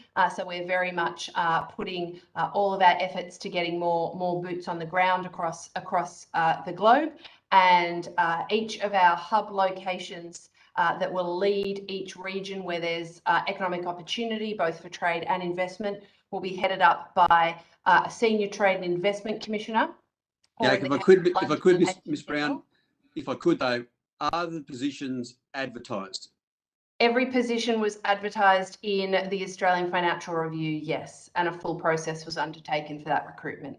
Okay, and are there key performance indicators, performance measures in place for these positions? That is correct. We are currently in the process of bedding down key performance indicators for each of these individuals who are leading each region. They will include things such as driving foreign direct investment into New South Wales. Yep. Sorry. You're right. And can I ask then, with these positions, what's the tenure period? The tenure period is 3 years. 3 years. And so they will then be re-advertised, or will people just be automatically rolled over into the positions? I'll have to take that on notice, but I would expect that they would be re-advertised or re-examined in terms of whether the representatives were still appropriate and delivering on our mandate. Okay. And with regards to the KPIs, the key performance indicators, are you able to provide those to the committee on notice, please? They are set via a performance agreement between me and the individual who is a public servant subject to the control and direction of the CEO of Investment New South Wales. So it wouldn't be appropriate for me to provide that on an individual level, but we are determining KPIs for the agency as a whole, which includes things such as... Yeah, Ms. Brown, with all due respect, this is a parliamentary inquiry, parliamentary committee. You can provide those in confidence to the committee. There is a process for that. So I would ask that you table the KPIs to this committee. I will, with the caveat that they have not been bedded down yet, because we are examining the opportunities globally coming out of COVID and we want it to be as accurate as possible. I will still take the question on notice to see what I can provide you. And can I ask, how were the locations for these hubs, these offices determined? What was the process for that? So the hubs and indeed the spokes are set out in government's policy, which is Global New South Wales, which was determined by the government at the time and sets out precisely where we see the opportunities are globally for New South Wales, what the hub locations will be and what the spoke locations will be to make sure that we have adequate representation to drive investment into key industries. And so the article in the Financial Review this morning mentions a number of the locations that are yet to have someone appointed. Is that all? Is that all of the remaining locations, or are there others? That is correct. There are 55 positions across 21 cities in 15 countries. I believe most of the new locations were reflected in today's media. We have 10 new locations. I think 8 of those might have been reflected because we're just examining, for example, whether or not a spoke office in Beijing, for example, is something that we want to press forward with at this time. And again, that depends on the economic climate coming out of COVID, amongst other things. Are you able to provide to the committee then on notice all of the locations, please? So just so we've got an understanding of where all of these offices are actually going to be located. Of course. Would you like me to do that now? You can take it on notice and lodge it with the committee secretariat when they get in touch. Okay. Yep. Okay. Now, can I also ask, clearly there was a degree of secrecy around the salaries being paid to these individuals. Are these individuals going to receive bonuses?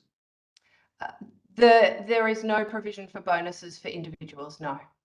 So there will be no bonuses paid to whoever's appointed to these quite lucrative roles, I would suggest. No bonuses. No, the Senior Trade Investment Commissions are remunerated as Band 3s under the Statutory and Other Officers Remuneration Act. I believe that you've already been provided with the range for Band 3s. Yes. Is that correct? It's also in the...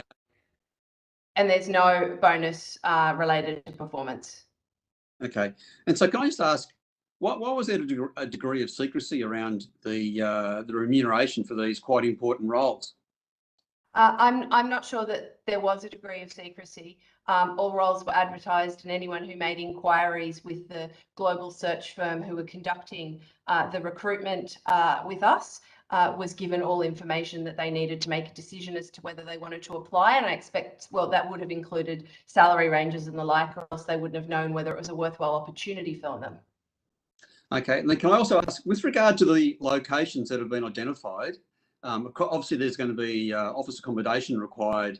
Have we already signed rental agreements, or what's the accommodation arrangements? Is it going to be different in each of the locations? That is correct. It is slightly different on the locations. Using the hubs as an example, we already have a presence in 5 out of the 6 hubs, with the exception of New York. In most instances, we are signing lease agreements for independent New South Wales government offices rather than sharing with Austrade, for example, which is what tends to happen in the spoke locations in order to, save costs and assist with collaboration. And we are currently in kind of negotiation or real estate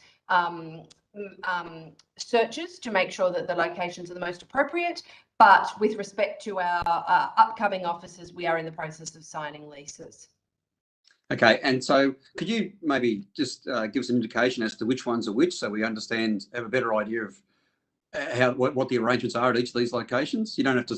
I just want to know who's with Austrade, who's independent, that sort of stuff. Absolutely. I'll just focus on the hubs, or else it will take a while for me to run through 21. So the hub based in Tokyo is already operational, but we are currently sharing office accommodation with Tokyo, but we would like to open an independent office by January 2022. I believe that we're in the process of signing a lease for that arrangement now. With respect to London, we already have an independent hub office that is operational with a number of staff already there. With respect to Singapore, we have an office there at the present time, but we're sharing with Austrade. So we expect to enter into an independent office by the end of this year. With respect to New York, we do not currently have an office in New York, but we are expecting to be able to lease space within the consulate. With respect to Mumbai, we have an independent office about to open. We have already entered into a lease with respect to that property.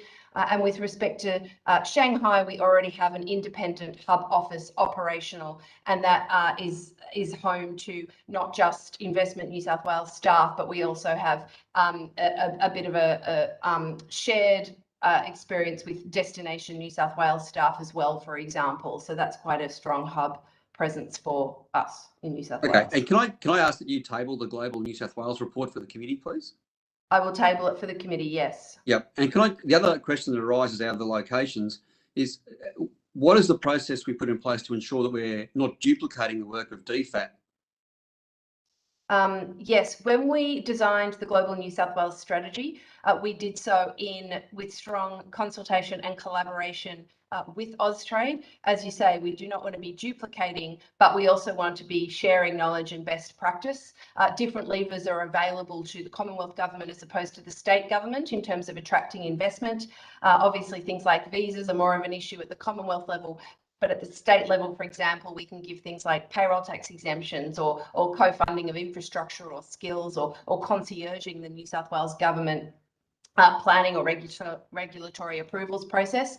So there's a lot that we can do in collaboration with Austrade, and we've been very purposeful in the way that we've designed the global rollout in that respect. Okay, and is there going to be a sort of an annual review of these of this program to make sure that it's actually meeting the KPI, the macro KPIs been established by government, and will that report be public? Well, any program of this size, we will be continuing to examine to make sure that we are achieving the objectives that we have undertaken to the general public. But there is no provision for a formal review or report that will be made public, unless, of course, the Auditor General gives notice that they will be conducting a review. But that is not a matter for me to speculate on. And I do believe my time may well be up. So I'll be handing over to the crossbench. Thank you very much. Thank you for your questions. Mr. Veitch, just before you hand over, I can confirm that the money was rolled over from round 6 into round 7. Yep. Okay, thank you. And I can also confirm for Mr. Searle that the committee to which he referred to does exist and does meet. Thank you. We'll now pass to Ms. Hurst. Thank you. I've got a few more questions for Mr. Barnes. Under the Koala SEP 2021, the Planning Secretary may approve local councils to protect koala habitat, but they must first obtain concurrence from the Secretary of Regional New South Wales. Has the Planning Secretary asked you to approve any koala plans of management yet? No. He hasn't, Ms. Hurst, but there was an agreement when the two ministers agreed to a way forward for a number of KPOMs to be made at that point. And as a courtesy, there was consultation between the two secretaries and agreement that those KPOMs should be made. And so what will some of the major considerations be when a koala plan of management does come to you for approval? Yep, we're still in the process of finalising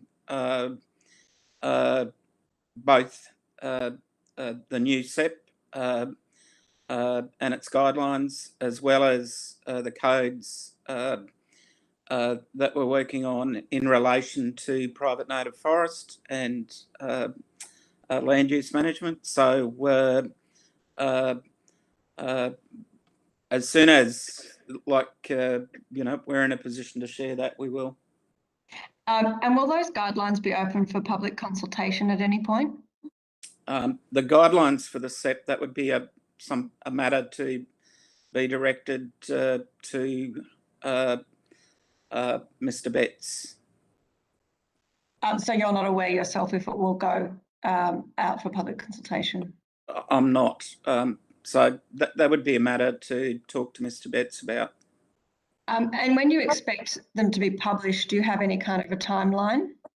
Not at the moment, but the work's ongoing, and there's very good and productive work happening between Mr. Vett's department and our department, and hopefully those things can be resolved in very short notice.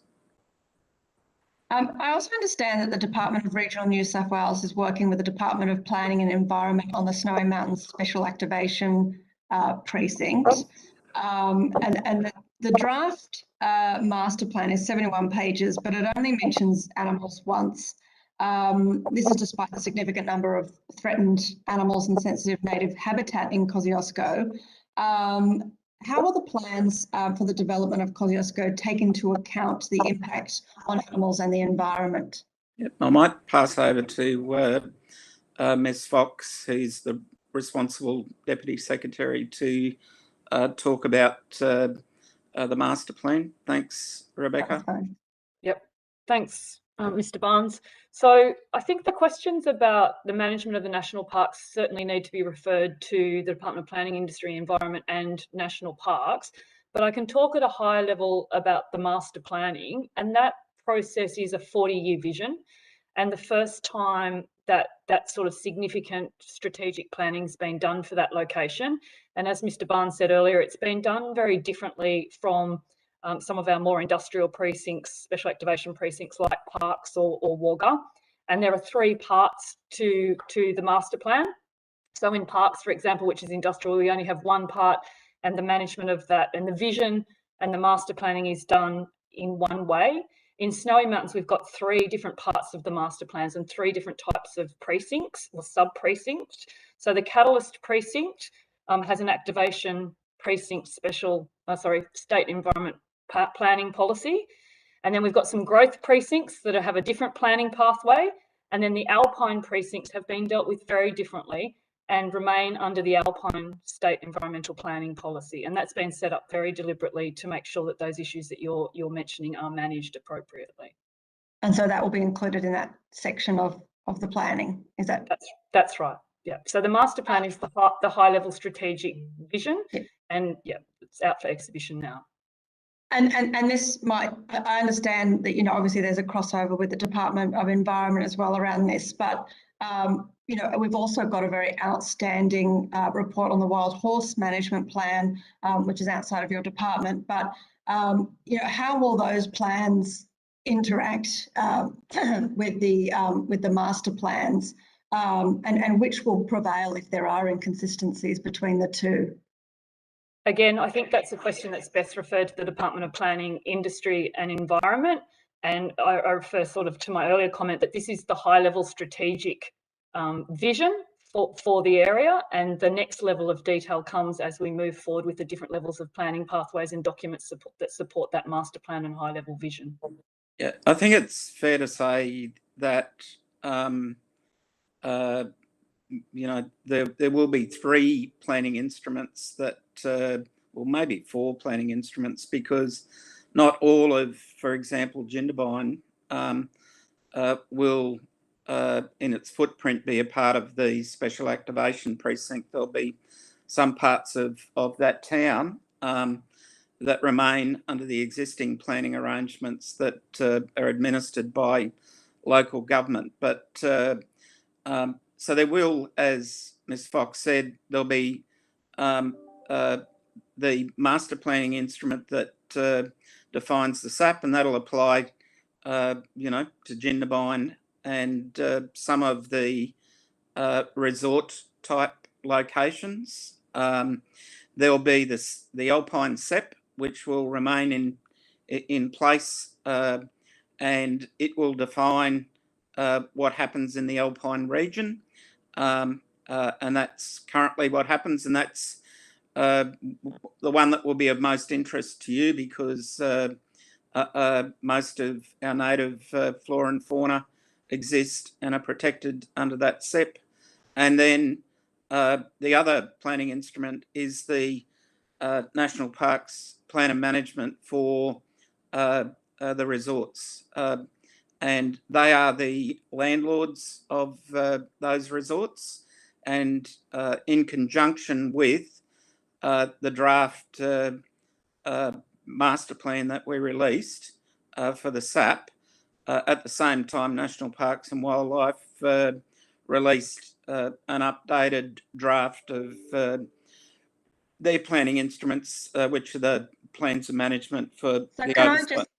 Sorry, can I just confirm? So the master plan won't consider how some of the other acts interact underneath it and whether there'll be conflicts within them? That they'll all pay attention to one another, and that's why the best group to oversee how all of this fits together, because it is complex, it's special, and the biggest attractor is to preserve the natural endowment of that footprint. So we're very careful to make sure that all planning instruments work together. The best group to do that are the Department of Planning, Industry and Environment. We've got a dedicated executive director that Mr. Betts has made available to us, who is full-time on this work and making sure that all of those instruments work in conjunction with each other. And I think Anthea Sargent, who sits in Mr. Betts' department, will no doubt be working on a response to some of the questions that we've taken on notice. Thank you. I've got a couple of questions for Mr. Hanson. At a previous budget estimates hearing back in March 2020, the Deputy Premier said that we need to find alternative proteins and should look at more investments going forward, and that's an actual quote from him. Are you able to tell me about any investments that have been made in the alternative protein space since that comment in March 2020 in either plant or cell-based meats?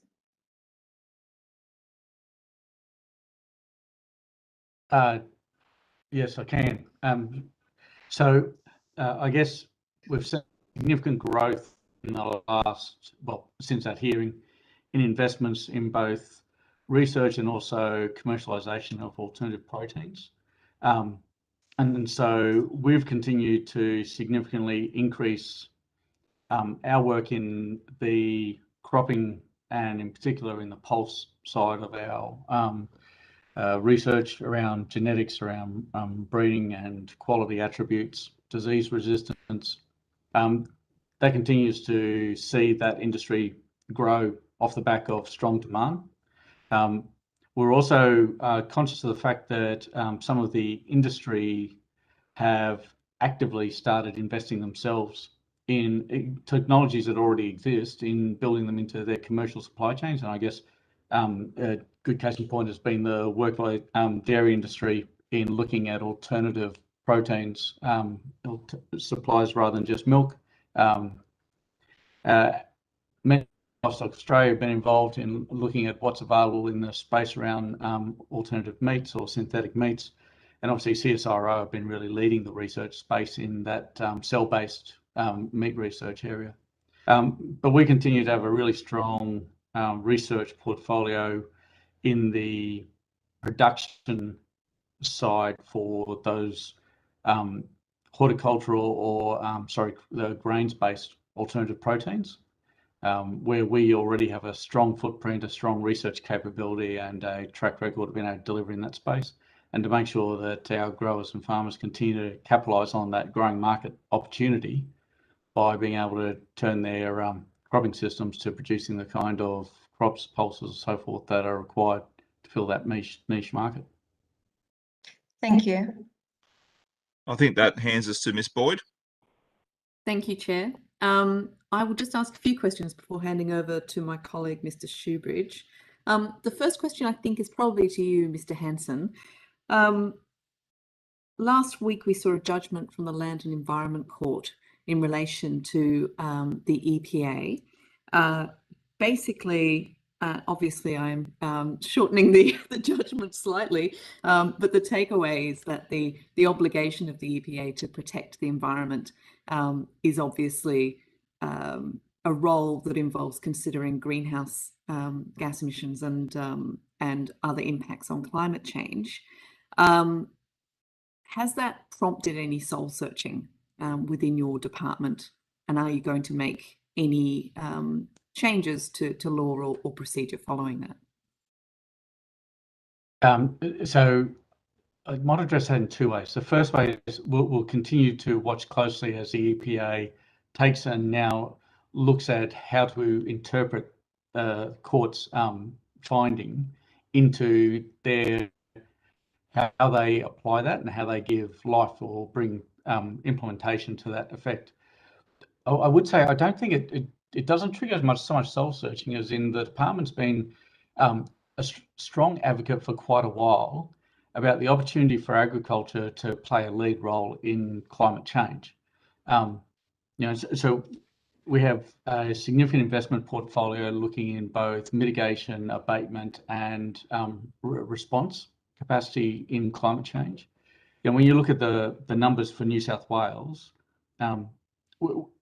agriculture is roughly a net 20 million tonnes of CO2 equivalents, which means that if we're building our research programs going forward to try to achieve a net zero target by 2050, bearing in mind that a number of the industries that we work with, such as the livestock industry, have set themselves that target for 2030, we're looking at what's the opportunities across the landscape for a 20 million CO2 equivalent reduction.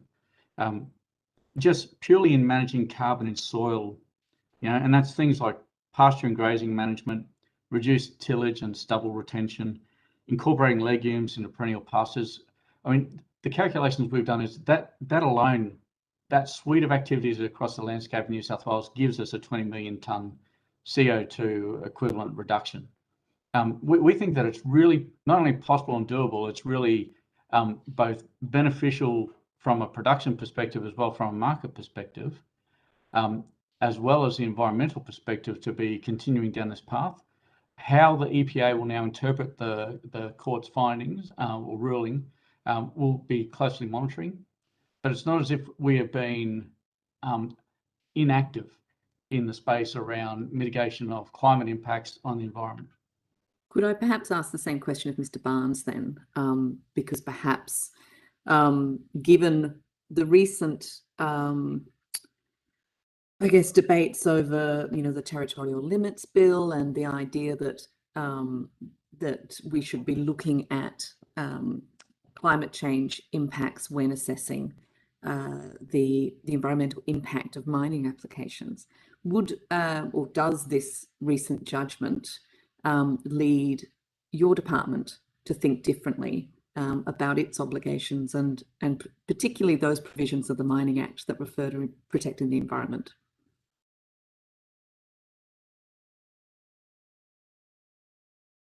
Sorry, I forgot to unmute myself.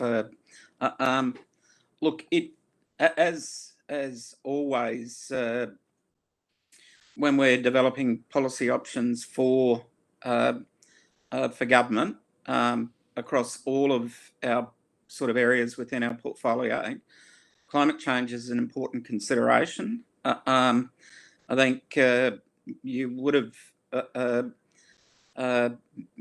we've worked hand in glove with DPI around renewable energy zones. Part of all of our business propositions, no matter whether it be mining, other parts of regional development, land use management, etc., all needs to take climate change into consideration and have it front of mind when we look at putting forward those policy options to government. And you do have a government that's not scared to take on board new ideas and balance things up. And so yes, that ruling last week will cause us to sit down and factor that in as an additional piece of information around the advice that we bring forward to government around policy options going forward, including in the mining space. Thank you. And so is there a current plan to review and modernise the Mining Act to take into account some of these things? Yeah, look, I probably would defer that to, we had Georgina Beattie, who's the head of mining exploration and geoscience here, but she was here for the morning session, and she is undertaking a legislative reform agenda at the moment. And I might, if you like, take that one on notice so that I can allow Georgina the opportunity to respond to you. Thank you. Thank you. I'll hand over to Mr. Shoebridge. Oh, thanks, Ms. Boyd. Mr. Barnes, on the 23rd of May 2017, you sent an email to Fiona Dewa, the Chief of Staff of the Office of the Deputy Premier, where you said, Fiona, please note the attached. With extra info now over BCR1, Chris is now completing paperwork for INSW. Local member will be happy. Mr. Barnes, that was an email in relation to the $5.5 million grant for the Australian Clay Target Association. Do you remember sending that email? Mr. Shoebridge, you weren't here for the earlier part of the sittings, and Mr. Graham put a number of questions in relation to the Australian Clay Target grant to me this morning, and my response was that given that matter is subject to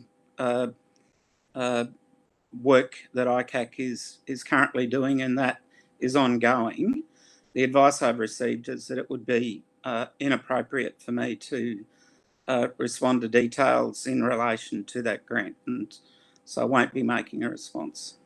Mr. Barnes, what advice have you received? Is this advice you've received personally?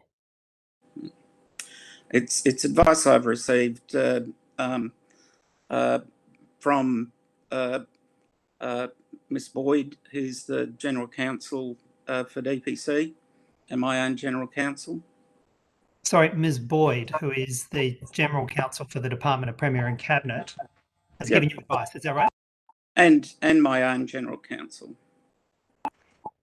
Sorry, so the Senior Legal Officer at the Premier's Department has given you advice that you shouldn't speak about to the Parliament. You shouldn't answer questions to the Parliament about your role or potentially the Premier's role in this grant. Is that right? I believe that Ms. Boyd gave evidence at the first sittings of budget estimates maybe Wednesday week ago, and consistent with the advice that she gave at the time, I'm happy to talk about the program, the restart program. I'm happy to talk about the processes around that program that at the time we administered INSW. Mr. Barnes, it's difficult to interrupt you on an online hearing, but you're not responding to the question. Ms. Barnes, the head of legal of the Premier's own department has given you advice saying you shouldn't answer questions that relate to either the Premier's involvement or your involvement in this highly controversial grant. Is that your evidence? My evidence is that I've received advice primarily from my legal counsel, my General Counsel, in relation to how I should respond to questions on matters that are clearly on foot and ongoing with ICAC. Mr. Barnes, are you a witness in ICAC? Is this why you can't give us the evidence that you've actually been required to give evidence to ICAC? Is that why you got the advice? I'm not prepared to answer the questions. I've already referred that I can't and I won't make comments based on advice. Mr. Barnes, not only did you write that email on the 20th of May 2017, on the 20th of June 2017, you actively sent an email to the Premier's office advising the Premier's office about the progress for the grants. And to quote from that, you sent it because you, inverted commas, just wanted you in the loop given the Premier's interest, in the inverted commas.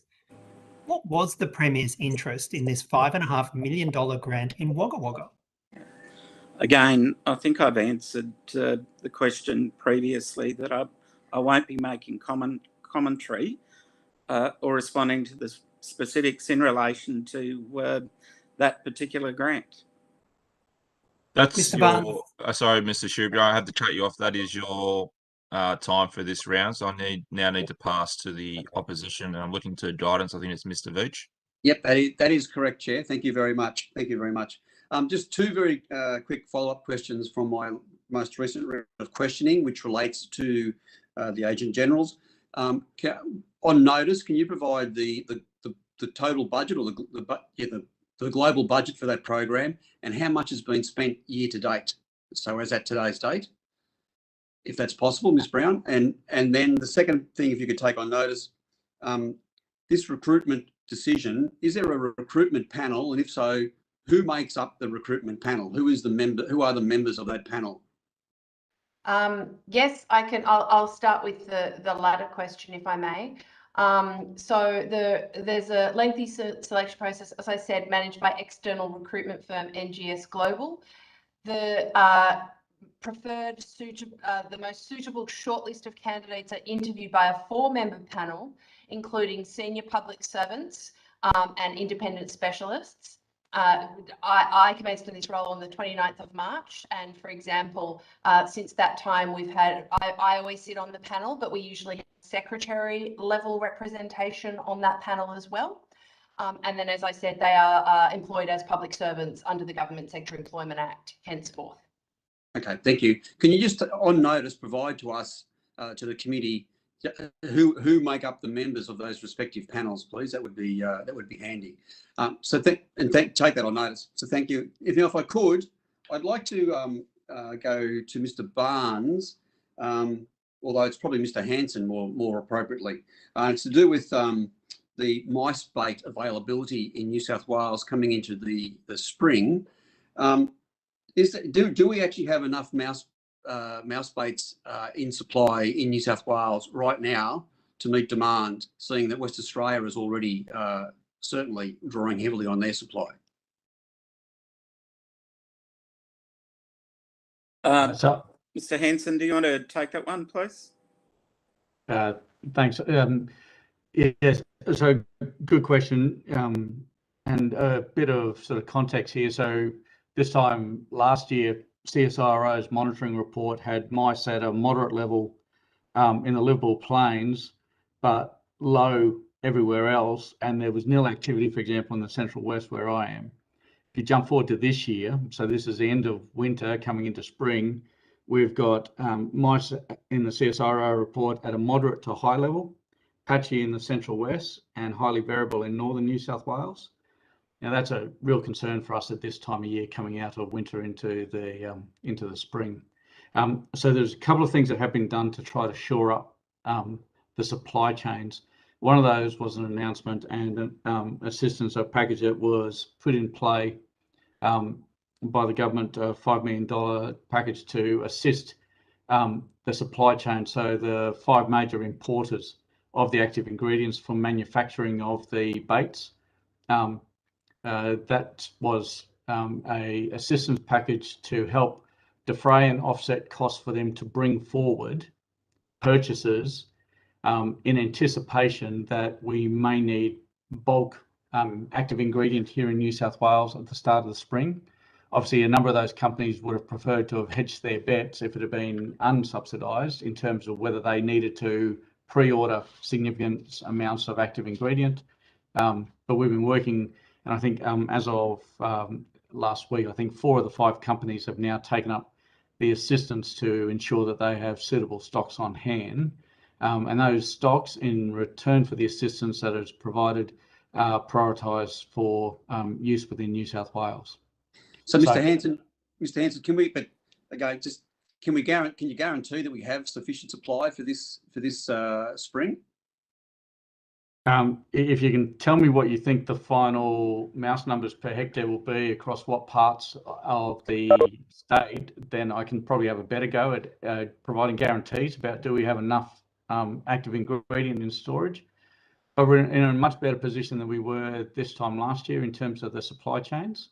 And so, you know, we need to highlight the fact that there's probably still a risk of some of the local supply tightness that we saw last year, you know, in terms of getting products out into areas when needed.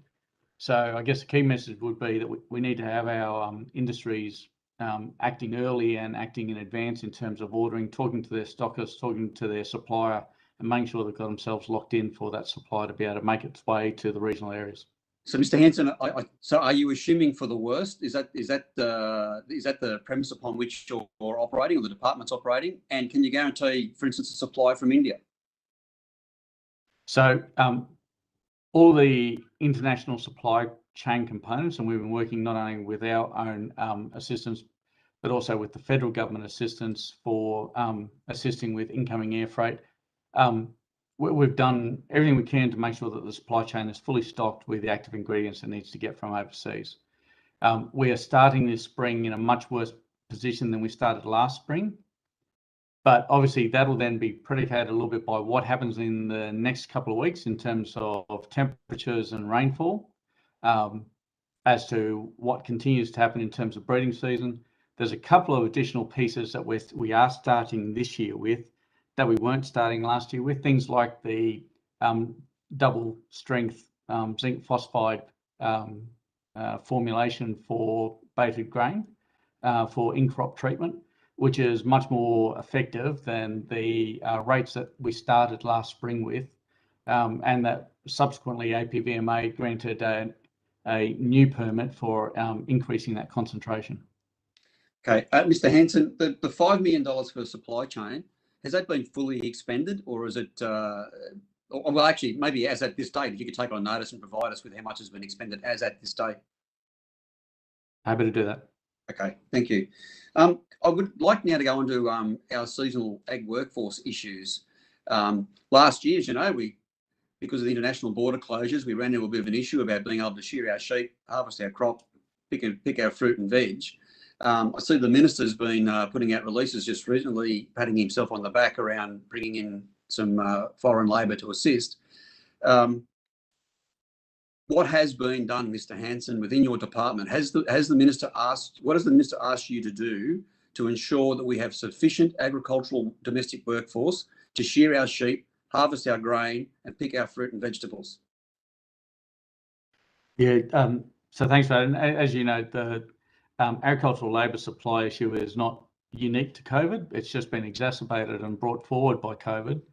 In fact, you know, in the financial year before COVID struck, so the 18-19 year, New South Wales Ag relied on just over 9,400 offshore casual and contract workers to be able to carry out jobs that we could not fill with the domestic workforce across our primary industries sector.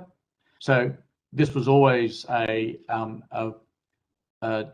issue that the sector has been grappling with for a long time, as you know, in terms of building the domestic capability or the automation and robotics capacity to be able to reduce that reliance on that offshore workers or overseas workers coming in.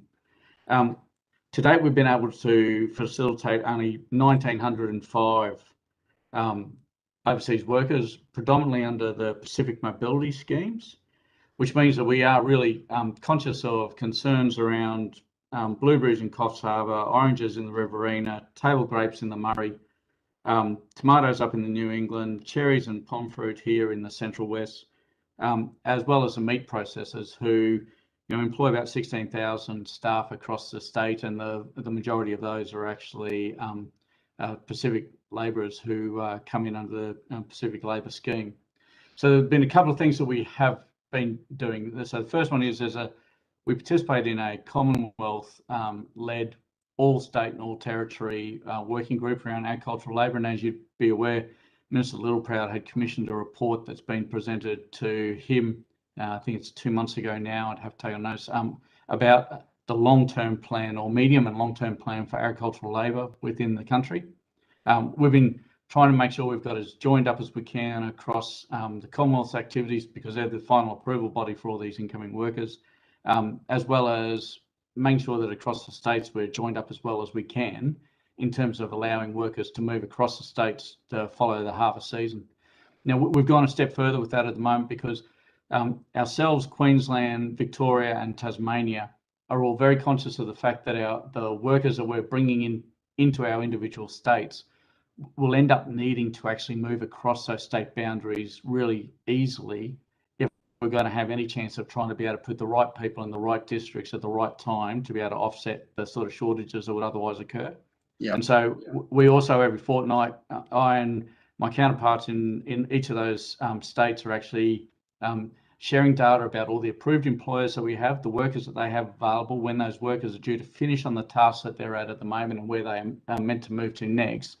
What rules and regulations each of us are applying. And when I say each of us, it's largely our health departments in each of these states and jurisdictions. So we're as much just keeping each other informed about what's changing and coming up with solutions about how we keep the workforce as mobile but as safe as possible as well. We have been able to make sure on the incoming worker front that we've been able to secure the fact that the incoming workers are outside of the passenger cap, and therefore our only limitation in terms of numbers is really around logistics of both accommodation, facilities and staff to manage them. Yeah. We have also been able to defray the costs for the sector. So currently we provide a 50% subsidy to all the quarantining workers that have been brought in under these programs, under these schemes, which actually means at the moment New South Wales is the cheapest of our, we're about $1,500 for people coming in to be quarantined in here, the incoming workers, as opposed to say $2,800 in Queensland or WA 2,500 as well. Yeah. So Mr. Hanson, I'm going to come back to some of those questions if I don't run out of time, but can I just start? So of the 1,905 incoming workers, where are they going? What's the predominant industry here? Is it horticulture, or are they going into the meat processing plants? Clearly, you can't put them into shearing sheds because they're not skilled to be shearers, for instance, unless they've been trained to operate contract harvesters machinery. I'm not sure that they're going to do that. So 1,905 is not a lot. Graincorp needs about 3,000 people on their own. So where are they going? And are you concerned, Mr. Hanson, is the department concerned here that this is a critical issue coming into what will be, hopefully, a very good harvest season? Yes. So short answer to your last one is yes, we are concerned about it. The first part of your question is, of the 1,900, say about 1,200 of them have gone into the meat sector and about 700 of them have gone into the horticultural sector. In addition to the incoming labour, however, we've also been using Tokyo College and program Ag Skill program, which is a $15 million investment to upskill and prepare an ag workforce. It's focused at the moment on the plant-based industries, so largely the grains industry, the cotton industry, horticultural industries.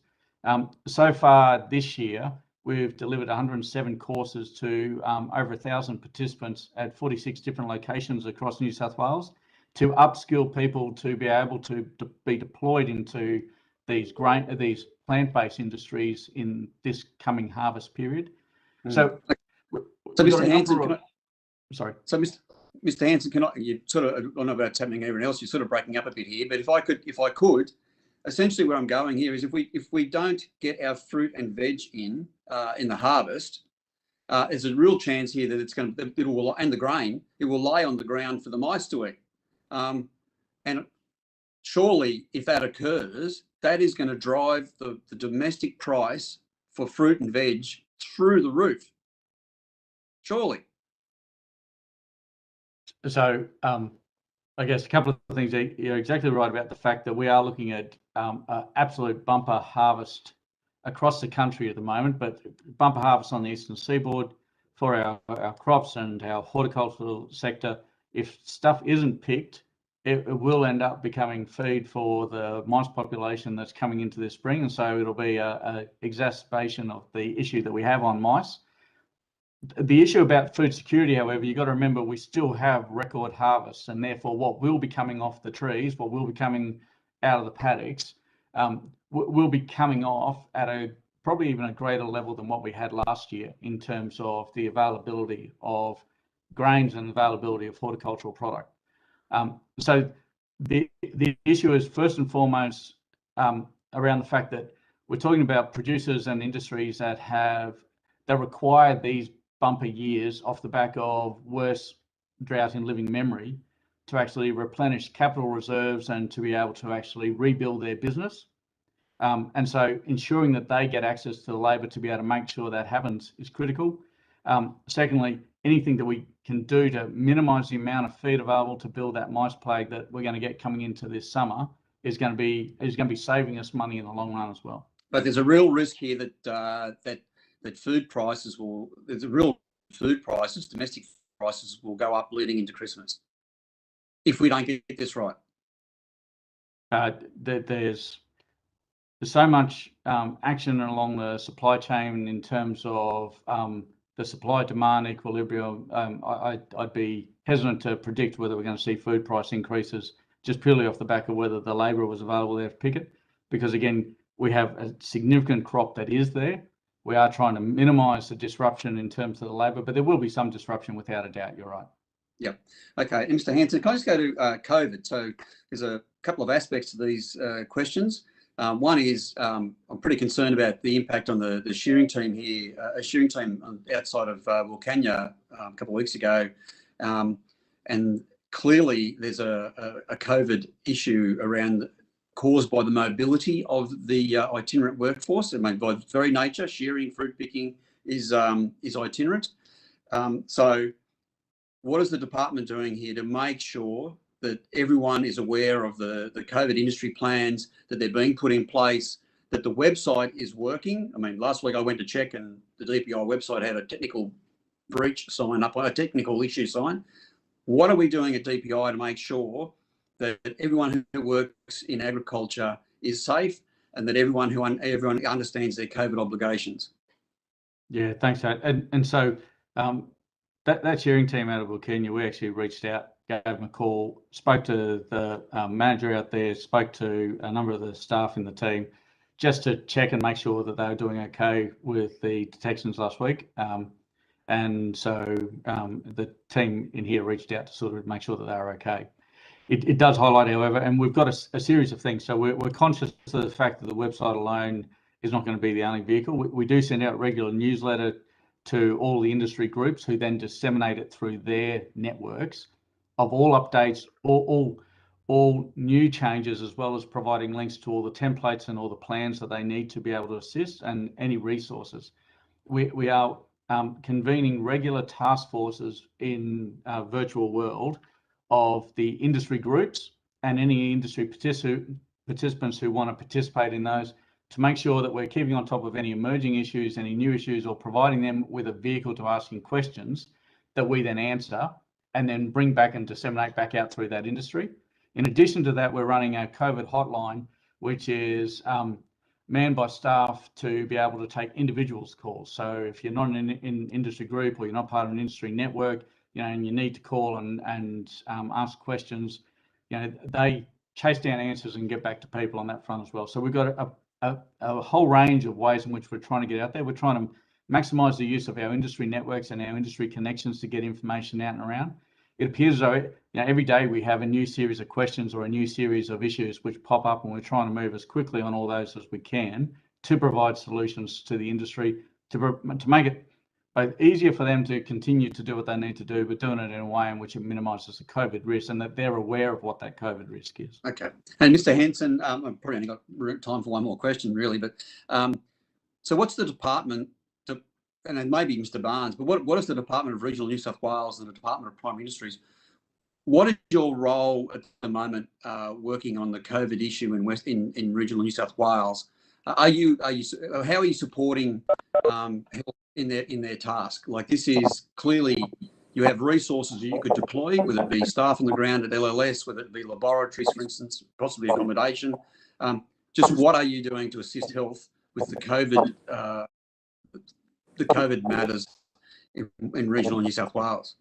I might start, Mr. Veitch, and then Scott can complement. So, and Scott can talk further about it, but his staff have been made available to health to assist with contact tracing. Also, staff in one of his laboratories have been rediverted to help process COVID tests so that we can get quicker turnarounds. Staff in regional development and public works advisory that are based in the regions are all sitting on local emergency management liacons, if you want, so the local emergency management committees. In fact, weekend before last, when the issue emerged with the cook at Wilcannia, and that we had folk that were assisting health with logistics to make arrangements to have that person relocated into a caravan park just over the river. We obviously are playing a fairly significant role in cross-border issues. James McTavish and I yesterday were talking to the Deputy Commissioner in Queensland because the new rules in Queensland have very tight properties at the moment around what constitutes an essential worker, which makes it difficult for the free flow or the flow of agricultural workers across those borders in both directions, which are incredibly important. So Mr. McTavish and I he's been leading that work, but we were certainly engaged in meetings over the weekend and further meetings to come in that regard. I think the very clear message, and last week we worked with Scott and Public Health to make sure that agricultural workers could carpool to get to their work, and there will be some conditions that will be discussed about how we can make that a reality. I think an exemption for the first next 3 weeks, and then they'll need to line up to get a single dose of vaccine. So, look, we will leave no stone unturned. Obviously, we're providing regular advice through to Minister Marshall and the Deputy Premier about the intelligence that we have on the ground. We've got 4,500 staff. As I've previously told the committee, 76% of them actually live in the bush, and they understand what's happening on the ground. They're the ones that can give information back to police, to public health, and anything we can do to help, we will. In fact, Scott the other day talked to me about rediverting his own staff to help when sort of harvest came round, and I'm sure that some of his colleagues in my department would fully support downing tools and helping where possible the effort to get crops off and fruit picked so that we can optimise things for the bush. So, Scott, did you want to add anything on that? Just a couple of quick things if I can. Firstly, to apologise, the number I gave you about the 1905 workers who have entered, it's actually now 2,145 as of today. Secondly, just further to what Gary was saying. Mr. Hanson, Mr. Hanson, my time's actually run out, and it would be unfair to the crossbench if I chewed up their time. So thank you very much. I would like to hear what you had to say, so maybe provide it to us on notice. But thank you. So I'll just pass to Ms. Hurst. Thank you, Chair, and thank you, Mr. Veitch, as well. Mr. Hanson, I just got a couple of more quick questions. Back in 2019, a cell-based protein producer in New South Wales received a grant of $25,000 from the New South Wales government. That was Vow Foods. I know you mentioned in your previous answer that the CSIRO are doing a lot of work on cell-based meats, but I was wondering if any other producers are receiving government grants or support in the moment, specifically in that space of cell-based meat production. Not that I'm aware of, Ms. Hurst, but I'm happy to take that on notice and see what we can find out. One of the key things that we do try to do is not duplicate where work is already being done. We're conscious of the fact that our critical mass across the ag and food landscape means that we quite often divvy up between states, territories, CSIRO, universities to work out who will be the lead and who will be the lead investor in certain areas of research, so that we can ensure that we're not wasting money by duplicating each other's work. I'm not aware of any other grants, but I'm happy to take that on notice and see if I can find out. There's not throughout DPI, but there might well be somewhere else in government. Thank you. I would appreciate that. We actually, Investment New South Wales also have some grants available that we've deployed with respect to alternative protein production. So, for example, North Parramatta-based startup Wow Food was awarded $25,000 MVP grant to produce lab-grown meat for human consumption, and a Bankstown-based food manufacturer, Unigreen Food, was granted a tech voucher to work with Macquarie University to develop new protein foods from soy byproducts, which would otherwise be wasted. So we have levers that we pull for emerging industries as well. And I completely agree with you as to the huge opportunity that there is in sectors such as this. So we have our own strategies to assist. Thank you, Ms. Brown. And the 25,000, that was still that 2019 grant for VOW, is that correct? Or was that another more? Yeah, okay, thanks for that. And Mr. Hanson, I've just got one more question, and it might be something to put on notice, particularly if it's quite extensive. But in your last answer in the last round, you mentioned that the dairy industry was also looking into alternative proteins to cow's milk. And I was wondering if you can provide more details of that. And again, it might be something to put on notice, just to provide us some more details about what they're actually looking into in regards to alternative proteins in the dairy industry. Yeah, very happy to do that. Thank you. I'll pass over to the Greens now. Thanks, Deputy Chair. Mr. Barnes, you indicated in one of your answers when I was asking you questions about the Australian Clay Target Association that you received advice from both the head of legal of the Department of Premier and Cabinet and the legal department of your own department to not provide answers to this committee. Is that right? Sorry, Mr. Schubert, just on mute. I worked through my general counsel and had regard to the responses also that Ms. Boyd made through her testimony to the committee, her evidence that she provided Wednesday week ago. Mr. Barnes, are you saying you're now suggesting something different? You're saying that it was the evidence that Ms. Barnes gave to this committee that you relied upon, or to a budget estimates hearing that you relied upon, not separate advice from Ms. Barnes. Is that what you're now saying? No, Ms. Boyd. Sorry, Mr. Barnes, I'll ask it again so there's no ambiguity.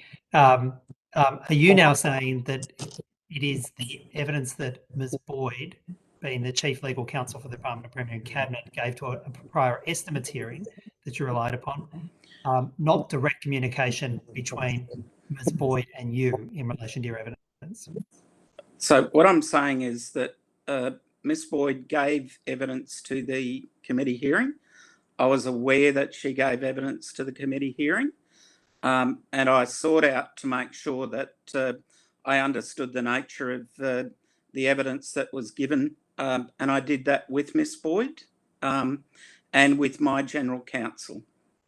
But my general counsel was the one that provided me with the advice about how to answer questions that went to the specifics of projects that it's on the public record that are part of Operation Keppel's considerations. So Ms. Boyd gave you direct advice to you directly to not answer questions such as the ones that I put to you earlier in this estimates hearing. Is that right? No, that's not correct. Let me explain it again. I sought out a meeting with Ms. Boyd, with my General Counsel, to understand the evidence that she had given to the committee, because I believe that the clay target project was raised in DPC hearings, and I wanted to understand the nature of the evidence that was given, and so I sought out a meeting with Ms. Boyd and my General Counsel. I then took advice from my General Counsel about what was appropriate for me to respond to, with reference to all of the things concerned. Did Ms. Boyd advise you about the potential that she had for a conflict of interest, given that the Premier's interests and your interests may well be very, very divergent in this matter? Did Ms. Boyd indicate she may have a conflict of interest in giving you any advice or guidance? Look, she may have. I can't recall all of the things that were traversed, but she would have made it clear that that the evidence that I give at budget estimates and any other committee hearing for that matter needs to be, I need to determine the evidence that I give and take the necessary advice. Mr. Barnes, your earlier evidence was that you'd received advice from both Ms. Boyd and your own General Counsel not to answer questions in relation to this matter. You now seem to be suggesting that the advice from Ms. Boyd was not to that effect. I'm having difficulty following your evidence, so I'm going to give you a chance to clarify it. I have clarified and qualified that. I've told you exactly what's happened, and I've got nothing further to say on the matter. Mr. Barnes, is there anybody in the room with you assisting you in the evidence that you're referring to when you're giving answers? No, there's no one in the room. Mr. Barnes, you were asked some questions about a fairly extraordinary file note of the 28th of January of this year in relation to the Monaro Systems $50,000 contract with Monaro Systems. Do you remember those questions? Yes, I do remember them earlier today. You must have been astounded when you saw the content of that file note, including reference to is it favouritism, is it bribery? That would have been very unusual, wouldn't it, to see that, I assume, coming across your desk, those sorts of concerns about actions within your department? It certainly triggered me to have a conversation with an immediate conversation with my governance and legal General Counsel, about the next steps that I should take as the accountable officer in relation to obligations that I have in respect to being a secretary, and I needed to make sure that I looked at the substance of things that were raised by those documents being discovered, and I took a course of action which I explained this morning that led to an independent of those two agencies probity review to be urgently undertaken, which did occur. Mr. Barnes, you said when the documents were discovered, do you mean this was only brought to your attention because the upper house ordered the production of these papers and it was only in the SO52 process that you became aware of this? I hadn't been aware of those two documents up until that point. How is it, as Secretary of the Department, you weren't advised of the potential of favouritism and or bribery in relation to a $50,000 contract, given that there's such notoriety around these kinds of issues at the moment. How is it you only found out about that through the discovery process in the upper house?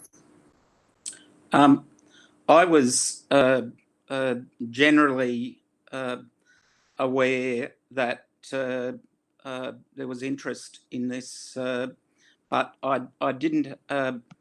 I hadn't seen those two documents as I've answered. What do you mean generally aware there was interest in this? Are you saying you knew there were concerns about the contract, but you just put your head in the sand and made no inquiries? Is that your evidence? No, not my evidence at all.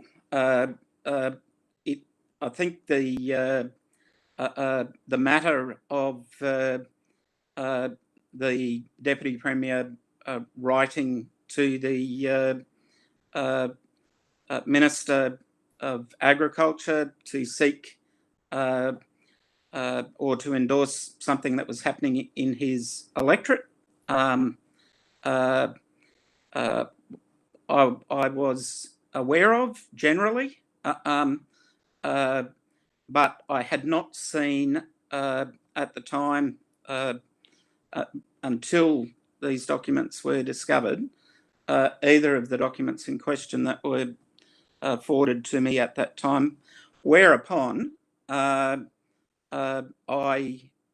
undertook to action immediately a review of a probity review of what happened and to take legal advice. Mr. Barnes, what protections have been put in place to ensure the staff member who raised these concerns, clearly public servant of genuine integrity, what protections are there in place to ensure that that this staff member's employment is protected? And what steps have you taken to ensure that their employment is protected and they are being supported? Yep. I might hand over to Mr. Hanson to answer that question. Yeah, thanks, Mr. Barnes, and thanks for the question. So the person who made the file note made so having been receiving a briefing from someone who had received the initial email. So there's two emails you're talking about here. The first one, which was referenced before, was actually the trigger. That was a shorthand message that had been sent through a Teams chat, as people nowadays are prone to shorthand across chat systems rather than water cooler conversations or as you walk down corridors. So that was someone advising and picking up on the fact that this was an action that they were wanting to progress quickly.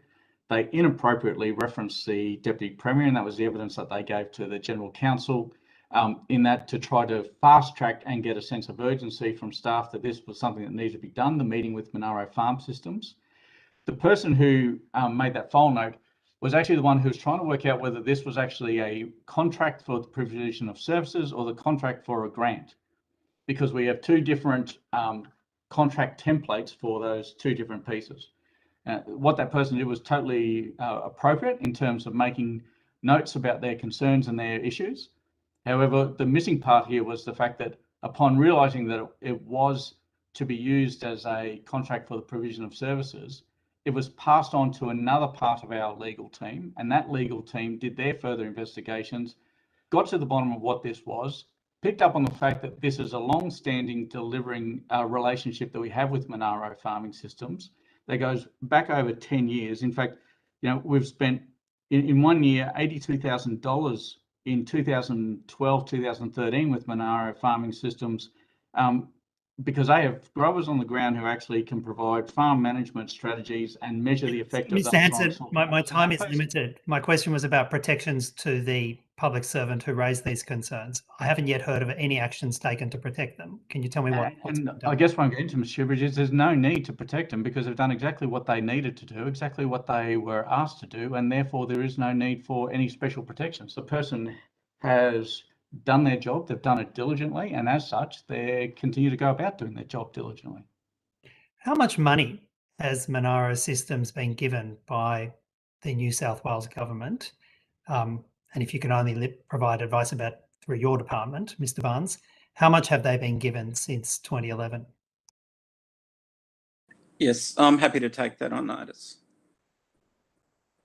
And is it usual for there to be so little detail in a contract and avoidance of a grants process simply because somebody has previously received a substantial amount of money from the New South Wales taxpayers? Is that normal practice, Mr. Barnes?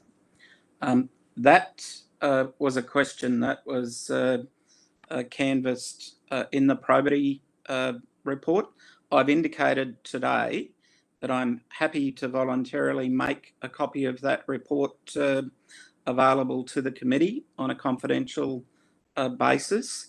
And there are some business process improvements, including standardising the level of detail about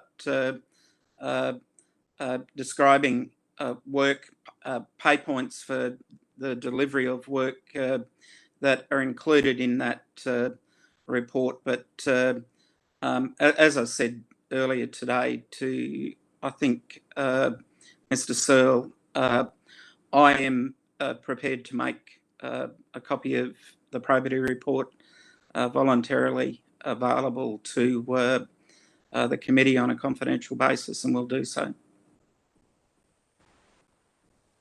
Mr. Barnes, moving to another matter. How many active investigations are there for the purposes of seeking to prosecute people by your department under Section 55A of the Game and Feral Animal Control Act for alleged interference with hunting? Mr. Hanson?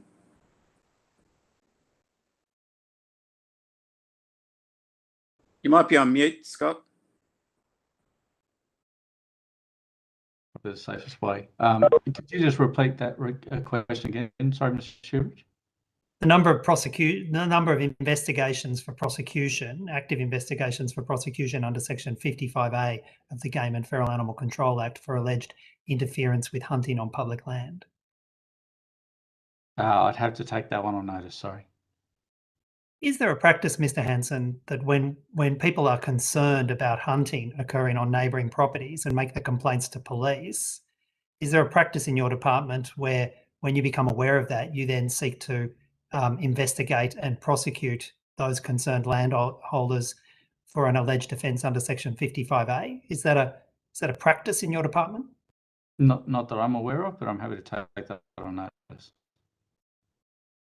Can you, without disclosing the name of the person who has had this experience with your department, a neighbour of Forestry Corporation in Bargo State Forest in the south of the state has had that exact circumstance where, having gone to the police about concerned about hunters being right on her boundary fence and made complaints about it, she has become the target of an investigation for an alleged breach under Section 55A of the Game and Feral Animal Control Act. Is that usual? No. And I'm not aware of that case, so I'm taking you at face value that that is what has happened. But of course, that's not usual. Do you see how deeply troubling that would be if, when somebody goes to the police and concerns about people being right on their boundary fence, with armed, in camouflage gear, complains to the police about the conduct of somebody, that they then become targeted by your department for a prosecution under Section 55A? Do you see how problematic that is, Mr. Hanson?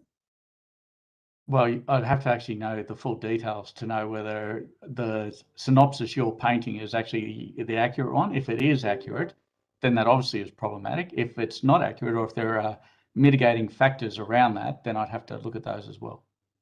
Well, Mr. Hanson, I invite you to respond on notice, and if in doing that you require any additional information from me, I'm very happy to provide it to you. Will you take that opportunity up? Yeah, if you can provide me those further details, I'm happy to come back to you on those. Thank you, Mr. Hanson. How many prosecutions has your department brought against Forestry activists for alleged interference with forestry activities in the last 12 months? None. You're not aware of, well, how many prosecutions have you been involved with against forestry activists for alleged interference with forestry activities, Mr. Hanson? Has your department been involved with in the last 12 months? We don't have responsibility for regulation around the enforcement of crimes around trespass or interference with forestry activities. That's not within our purview, and therefore I don't have that number for you. Have any members of your staff? Sorry, Mr. Shoebridge. Sorry, Mr. Shoebridge, I'm going to stop you there. Your crossbench time has actually expired, and I'll invite all members, if they do have further questions, to put them as supplementary when the transcript is available. I thank all government officers for their attendance today. The committee secretary will be in touch in the near future regarding any questions taken on notice and any supplementary questions. And I would ask the remainder of the committee, to stay online as we discuss documents that were tabled by Mr. Searle. Mr. Chair, could I just ask before we go out of this session that we have it unambiguously the situation that those documents have been tabled by Mr. Searle? Can that be? Are we all of the same opinion that those documents have been tabled, so there's no ambiguity? Yes.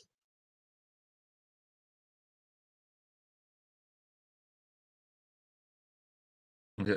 So yes, I thank all government officers for their time. You can now exit the meeting. Thank you. Thank you.